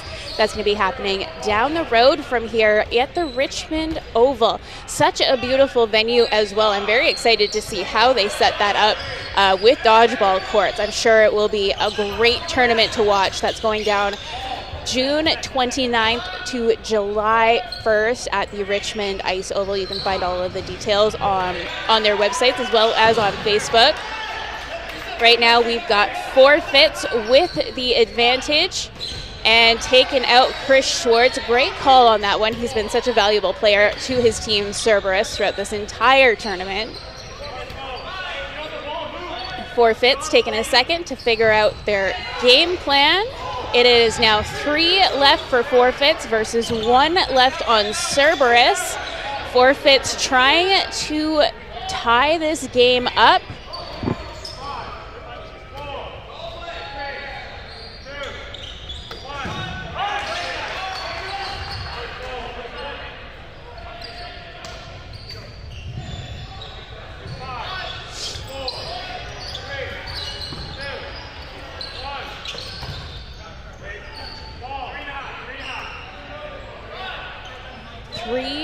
Balls in hand for Cerberus, and wasn't quite enough. Still, unfortunately, losing that game, but the set is not over. It's currently tied 3-3, and we got just over 3 minutes of regulation dodgeball left to play. If they are in the middle of a game, that will go to sudden death. And right now, all of the marbles are on the line. A nice big catch there for Forfeits.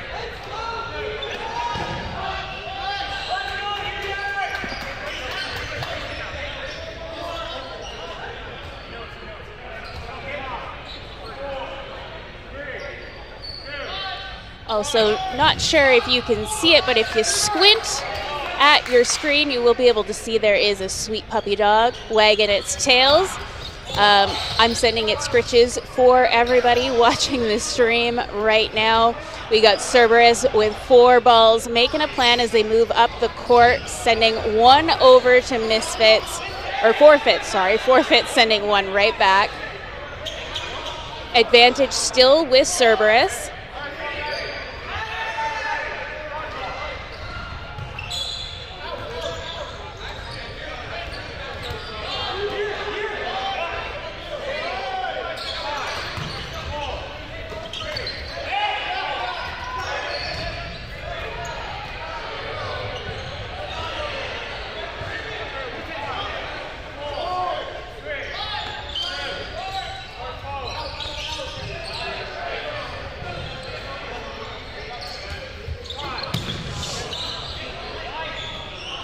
Cerberus with advantage right now, winding down that clock. We always love to see teams taking all of the time that they have to make a game plan. 10 seconds is a lot longer than you might think, and slowing down, taking that beat can really be to your advantage in a tournament like this. If you are just like a little too hot on the trigger, it can cost both you and your team. Throwing things like catches throws a big wrench in the works. You don't want to be doing that wherever you can.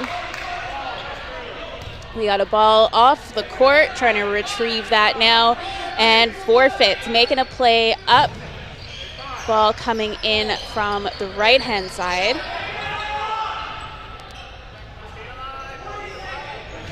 And we are in the last minute of regulation play of this matchup. It's currently tied 3-3. Both of these teams need to win this game to secure their spot in the next round. Otherwise, they are moving down to the backdoor bracket. Because this is a double elimination tournament, you have to be eliminated from the bracket twice before you are done for the day. So if you lose one, you drop down to the back door, fighting for that chance to make your way all the way back. And Cerberus pulling out a huge win right at the buzzer. A couple of quick trades back and forth, all culminating with just one last hit, which means it is time for sudden death.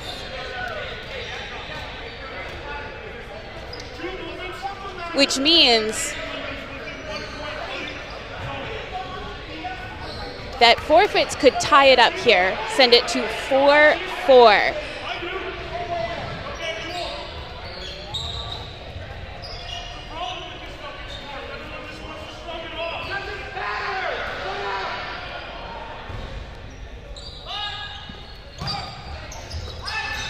A high ball coming over from Forfeits.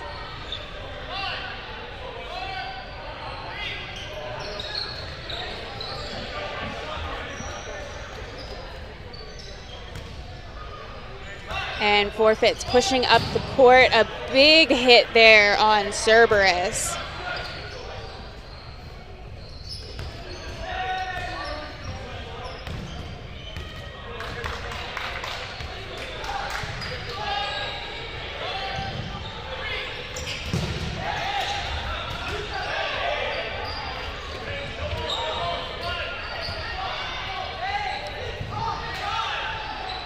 Forfeits looking to tie this up through sudden death. There is no blocking through sudden death, which just adds an extra layer of difficulty into the mix. If Forfeits is able to win this game, they'll send it to a tiebreaker, which is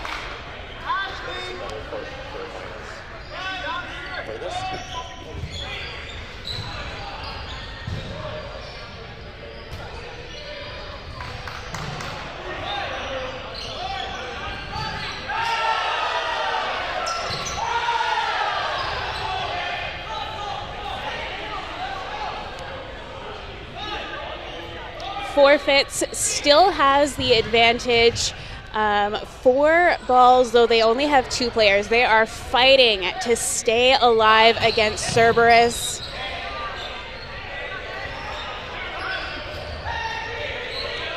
And Forfeits down to their last player.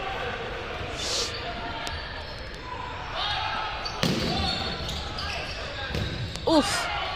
Those looks like a hit to the top of the head there. That will definitely be stinging just a little bit. And a big hit on Chris Schwartz. You could see there he went for the catch, almost had it, but just popped out there. These 7-inch balls, they're quite small, can be a little bit tricky to hold on to. And a huge, huge dodge to stay in the game. 3 balls just dropped and hit the floor.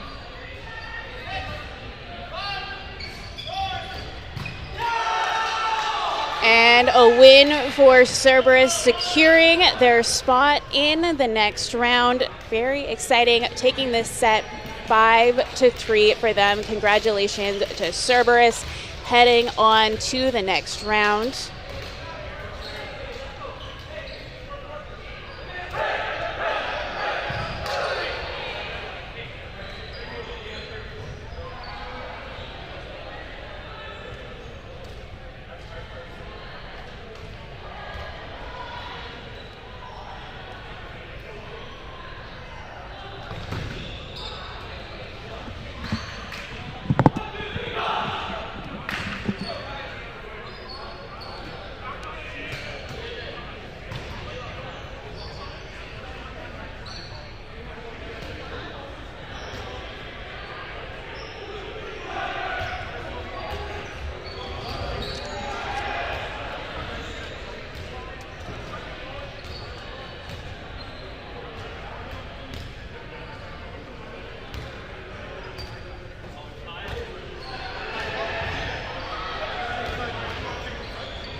Hey, Tron. Tron. No one can do it. Is there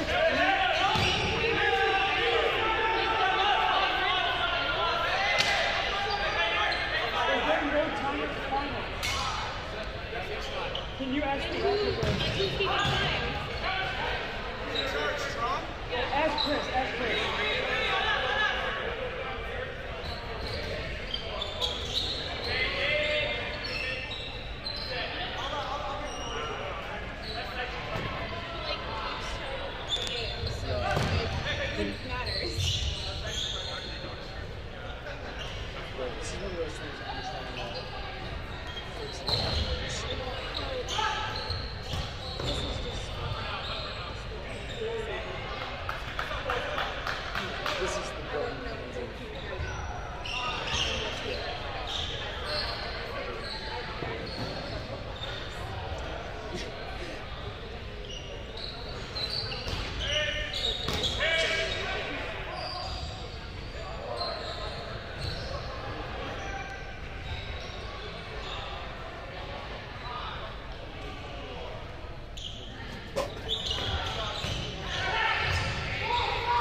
Oh, because that headphone isn't plugged in. You've been talking into that. And so it's just near you, and that's why it's barely talking.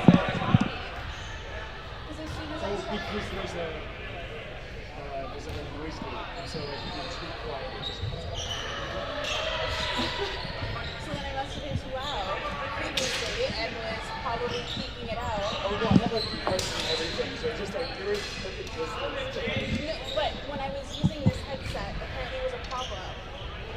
Oh, I just pushed the lid, so I'll have to check it.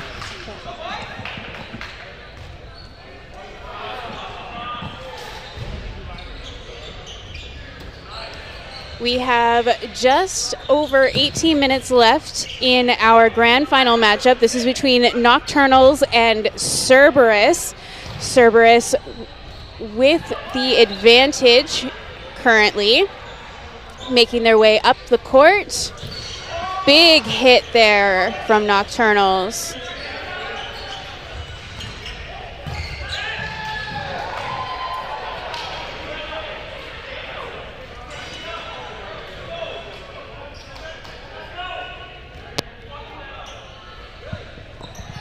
Hello, hello. Oh, and we have an extra person on the stream now. I have a special guest with me. Finally, I get to commentate. Yes, you've caught your breath after winning 4th place. Ran up 2 flights of stairs. Multiple times today. Multiple times. And then fixed the audio. You're the tech wizard. I am the face for radio. And we figured out why the microphones weren't working. So Nocturnals up 1-0 over Cerberus. Okay. Yes, that was a quick game, too. And Chris Schwartz just getting nicked on the shoulder there, taking him out. He's definitely someone you want to take out more in the middle if you can, because he's such a valuable player. You don't want him coming right back in off of a catch. He is such a pain, too. He makes the weirdest catches. Like, how dare he? Honestly, I can't even be offended because he's on my rec league team, so I want him to keep doing those things. I mean, so do I, just not against me. That's fair. That's super fair.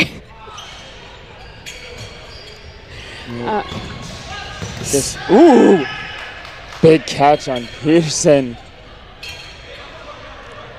Nocturnals up on 5 on that side.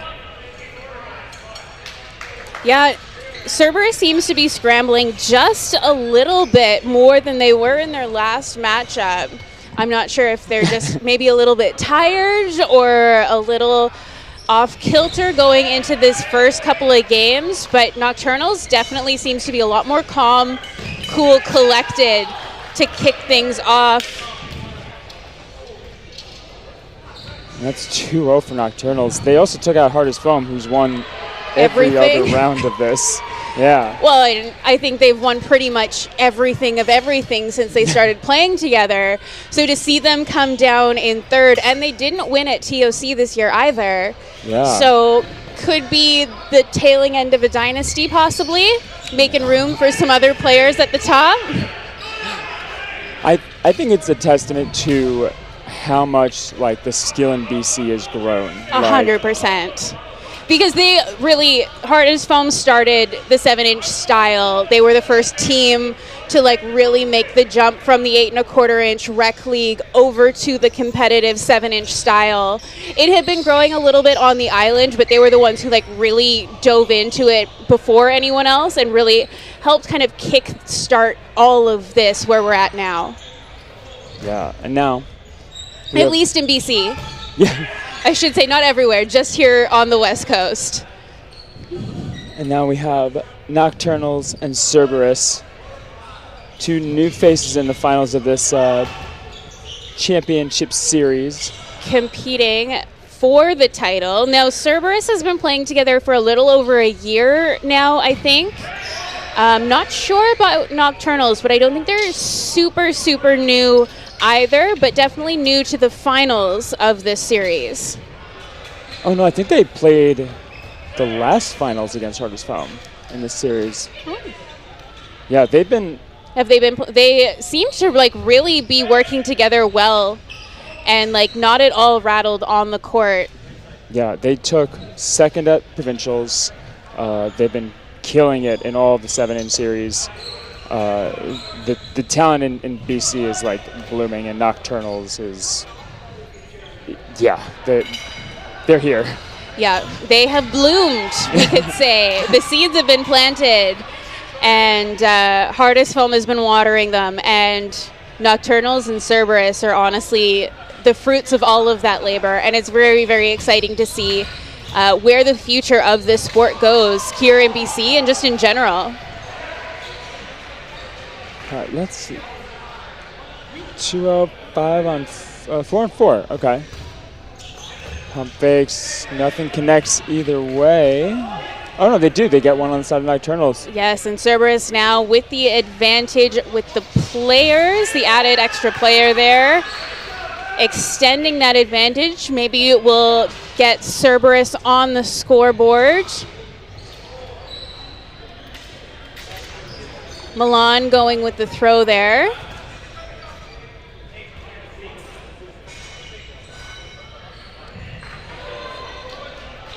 Nocturnals with the advantage, taking that full 10 seconds to figure out what they're going to do. This style is more like chess, I like to call it. Definitely a lot of posturing. A lot of fake outs, a lot of looking like something's going to happen, and something does, though it doesn't always necessarily look like it or is super obvious. There's a lot to this ball. Like, ooh, staying alive, getting small. That was a nice block and dodge there. There's a few people out on the court right now that, despite their size and stature, like they are very, very small targets. Like Milan is one example of it. I would say even Chris Schwartz. He is a big dude, but he is a small target. Yeah, they're balanced in the same way. I'm always impressed. I call them like transformers. Like they turn like a car all of a sudden. They're almost like translucent. Like the ball just goes through them and doesn't hit them, and you're like, how is this possible? They're holograms. Exactly. Just, again, a testament to the number of years and the level of skill that they've grown playing both dodgeball and I think some other sports as well. Yeah, we are in no block now. Ooh, no block. Gets one, dodges two. We've seen a couple people through the tournament today forget about the no blocks, and they've come in they've been caught and came in and blocked right away. Yeah. And that's just so devastating when that happens. There's so many little variations. You know, you got to play the moment. Absolutely, and Milan right tucked into that corner there, like right on the sideline, did the jump dodge, came down in just the right spot, a hair over the other direction, he would have been out of bounds. Gets around that one as well, steps up through it. Woo. And ball's touch obviously there. We might have a new hologram on our hands though. Oh, and there it is finally. Finds the pilot of the hologram. Yes. 10:30 left. Cerberus does not let Nocturnals take a 3-0 lead. That'd be hard. That would be hard, especially trying to come back from that 3-0 lead. You only have 10 minutes. That means you have to get at least 3 games in before sudden death. You only have to finish 2. And then you can tie it with that third one with no block and all of that. And then you can go to overtime after that. And hopefully everybody remembers that in this style, you cannot step over the center line on a show. Oh, that was heartbreaking to watch. Oh, Gerard. You know what? He tried something new, and I can never... I just chalk it up to the fact that there's like 3 or 4 different styles of this game that you could play, and a lot of us play all of them. Oh, yeah. And trying to keep all of these different rule sets clear in your head when you're like in the moment and you're amped up, it can slip your mind. I'm going to give him the benefit of the doubt on that one. Yeah, especially like there's a target who's a catcher in front of you. You want to take every inch. He was like down on the ground. Like if this had been a different style, he would have made the perfect move. Yeah. Ooh. Off the head. That could have been was he out and off the head? Okay. Maybe they woke him up. Maybe. I find the team catch aspect of this variation interesting in that you can save your teammate from the hit on just by catching that ball. It's one of the weirdest moments because the second that ball pops up, that team is throwing another one, and you end up with a lot of 5 and 6 ball situations on that one pop up. So even that one out sometimes just isn't worth it. Well, 100%. And even if the ball pops up and you have one in your hand and now you're trying to throw before it touches something else, there's so many things going on in those moments. So much can happen and go sideways so quickly. Did not expect that shot to come in. Steps up into it.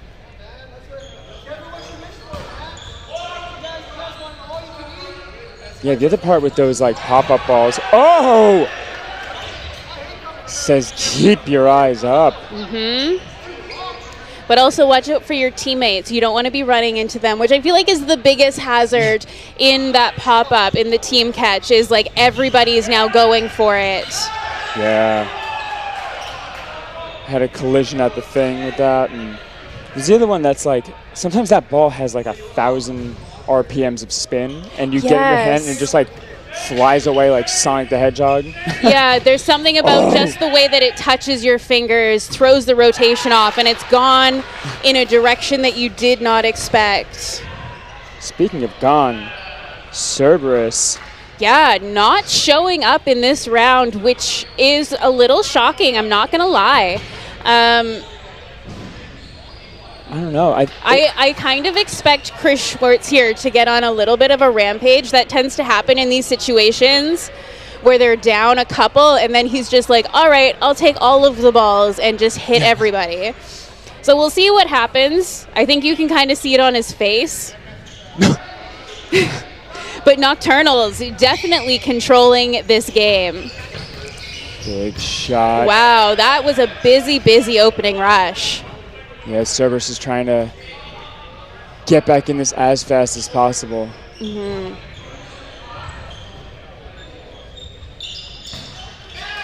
Nice hit there on Sam.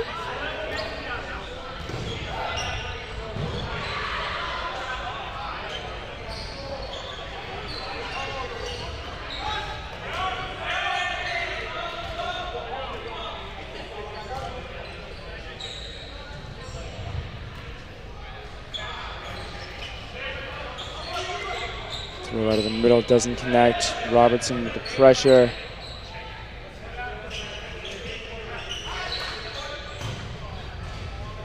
Cerberus with the advantage. Though Nocturnals is controlling the game, Cerberus has far more players on the court, though it seems like they can't really seem to hang on to their balls, which is proving to be a bit of a struggle through this entire set. Oh, so right now they're up players, so they have to throw that third ball. So right now that's more of the issue. They're going to be playing that 2-ball defense, and if they're not anymore, it's not a good thing. Was that a double out? Single. Single out. It looked like it hit him like right in the pike as he was falling backwards. Oh, nice hit there. Nice dodge as well. Kind of reverse hurdling. 5 minutes left. Cerberus down 3-1. Pop-up team catch. Oh, we love a team catch. They stress me out, but they're fun to watch. And now we're at even numbers. Right? Are we even numbers or is it still fourth? It is 4 on. No, Cerberus still with the man advantage. Okay.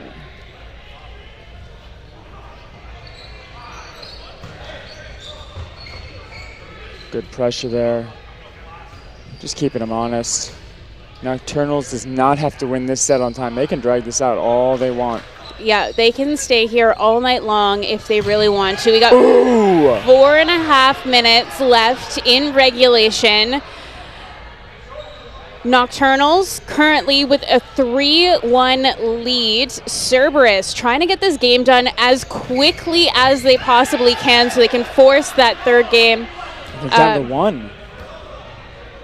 They went from, what, 5v or 6v3? 6v3 down to 3v1 for Nocturnals. Now, Nocturnals, it is in their interest to be running the clock right now. Yeah. Even if they had to forfeit their balls to run out, like, to take the full 10 seconds, and, like, there's still, he's only got 2 hands. This is the big point, though, right now. Like, either they have to run this clock completely or risk. Oh, was that a catch? Yeah, it was. Very nice, very nice. Wow. All right, evened it right out. And this is exactly what Cerberus was hoping for. And all it takes in this game is a catch, and everything turns right around. Yeah. I honestly think catching is the most valuable skill you can have in this game. Yeah, definitely gets through. That is everything Cerberus was hoping for. They lost 5 players, bang, bang, bang, and brought it back to win that game. It is now 2-3. Now Cerberus needs to at least win this one. They need to win one more. Yeah.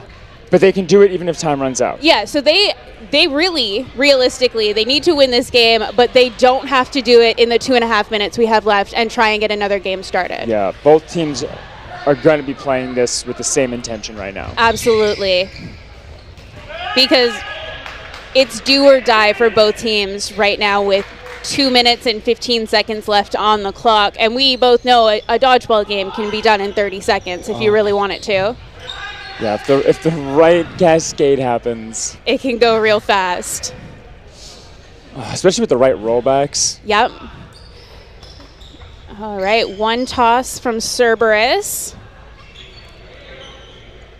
And Peterson on the far side of the court trying to keep pressure, but Nocturnals has 4 balls and moved up all together.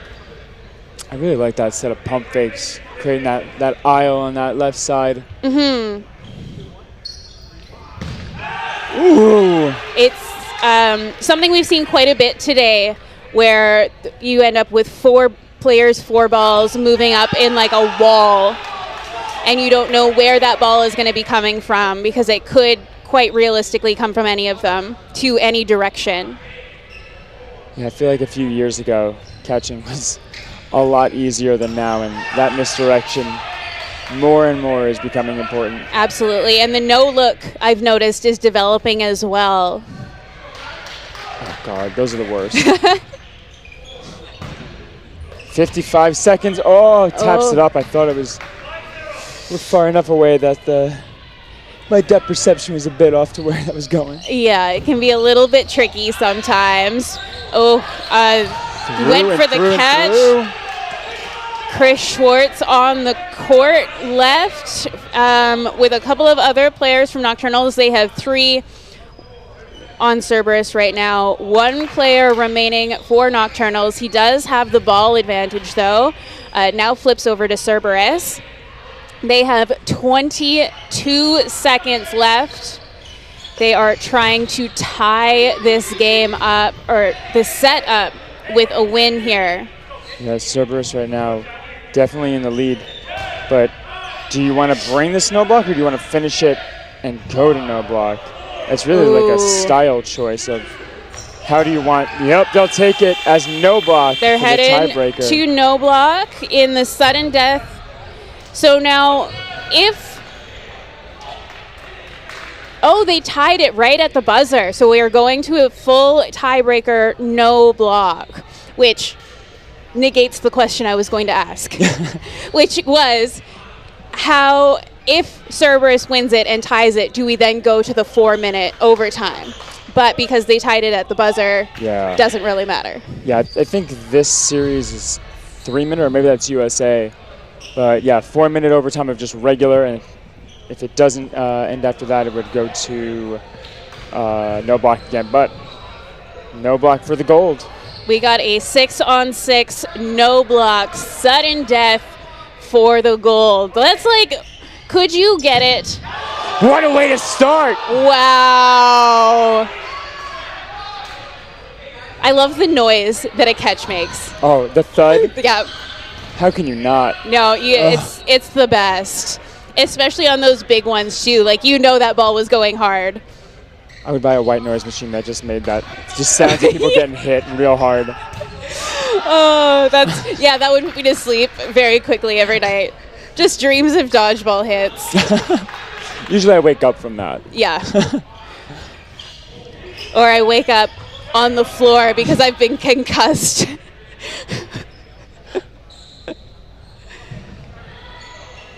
Nocturnals. Can they seal it? Cerberus being held to that back line. They haven't really been able to move up too much despite having that ball advantage here. And we see they're not using that same kind of wall tactic as some of the other teams. Yeah, the second it comes to no block, your throw line changes. People are much more aggressive from like 35, 40 feet. Absolutely. You lose such a vital tool out of your toolkit when you go to the no block. You have to be so much more aware, but your throws don't necessarily have to be as tricky. Yeah, sometimes it's just like give them a throw that's easy to block and hope that they block. And hope that muscle memory comes through. Oof. Was that 2? That was whoa, we got refs on the court. Yeah. Let's. Charged into the ball and got a double out. Oh, no. One of those did hit the ground, though. Oh, and it looks like we might have a player injury with Milan Garcia there. Hopefully he's okay. Yeah, I think they were saying he's just cramping. That's... At least it's nothing too major. And also good to see Pete Decker up and walking off that injury as well. Yeah, same for him. He had a cramp in our last match. It's getting hot out. Drink your water. Looks like we're going to have a replacement coming in for Milan. Which would be someone from the bench? Or is he going to play it out? Were they calling for a replacement? Is that what they were asking? I think he's asking for a minute just to walk it off. They do have a pretty hefty roster. I'm surprised they don't have anybody who would be able to sub in. I think it's a matter of, just preference. Like, he's been in this moment, right? He's gotten acclimated to it. For sure. If Milan can walk that off, absolutely. I meant in terms of like pulling from another team, or if they're just looking for a replacement. Yeah, I think it has to come from the bench if they have players that didn't play that match. Otherwise, it's the first person in on the outline. All right, Milan back on the court. Looks like he's ready to go. And our no block sudden death overtime is back on. Ooh, big hit coming down all to Milan.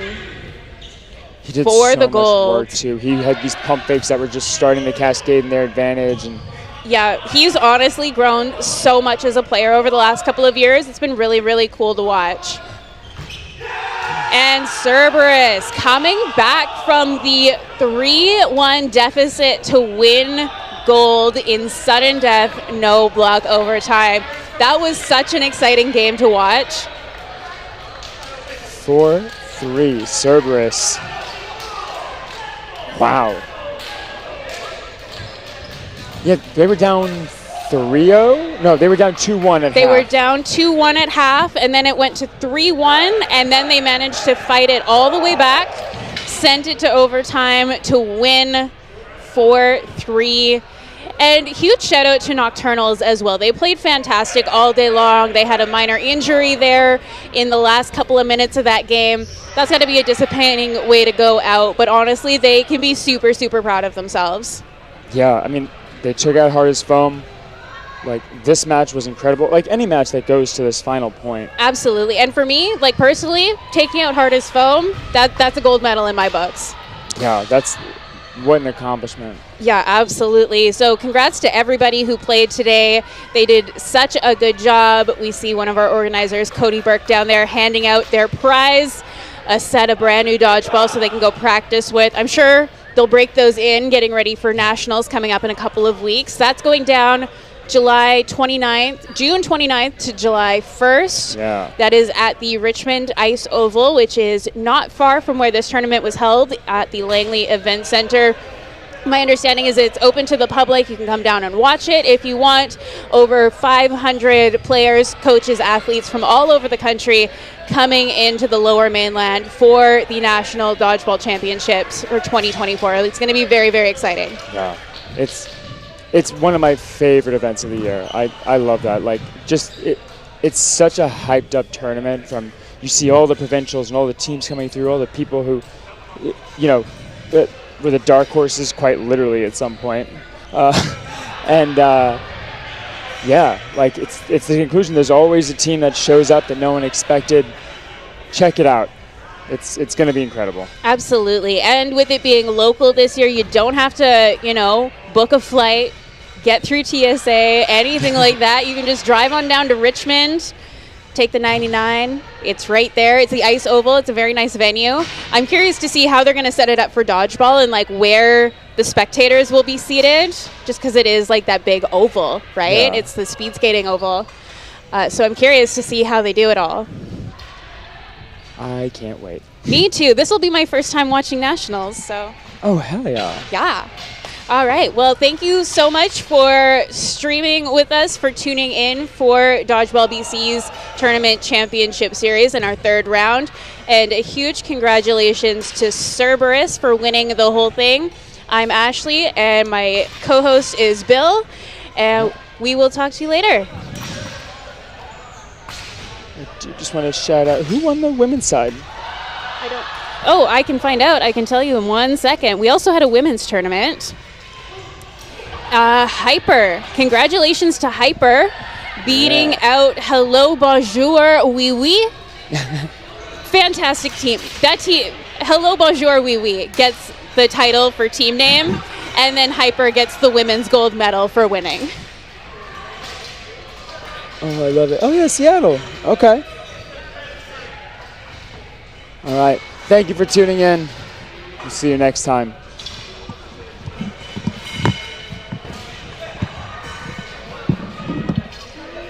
What? Oh, where's Made the Block? There we go.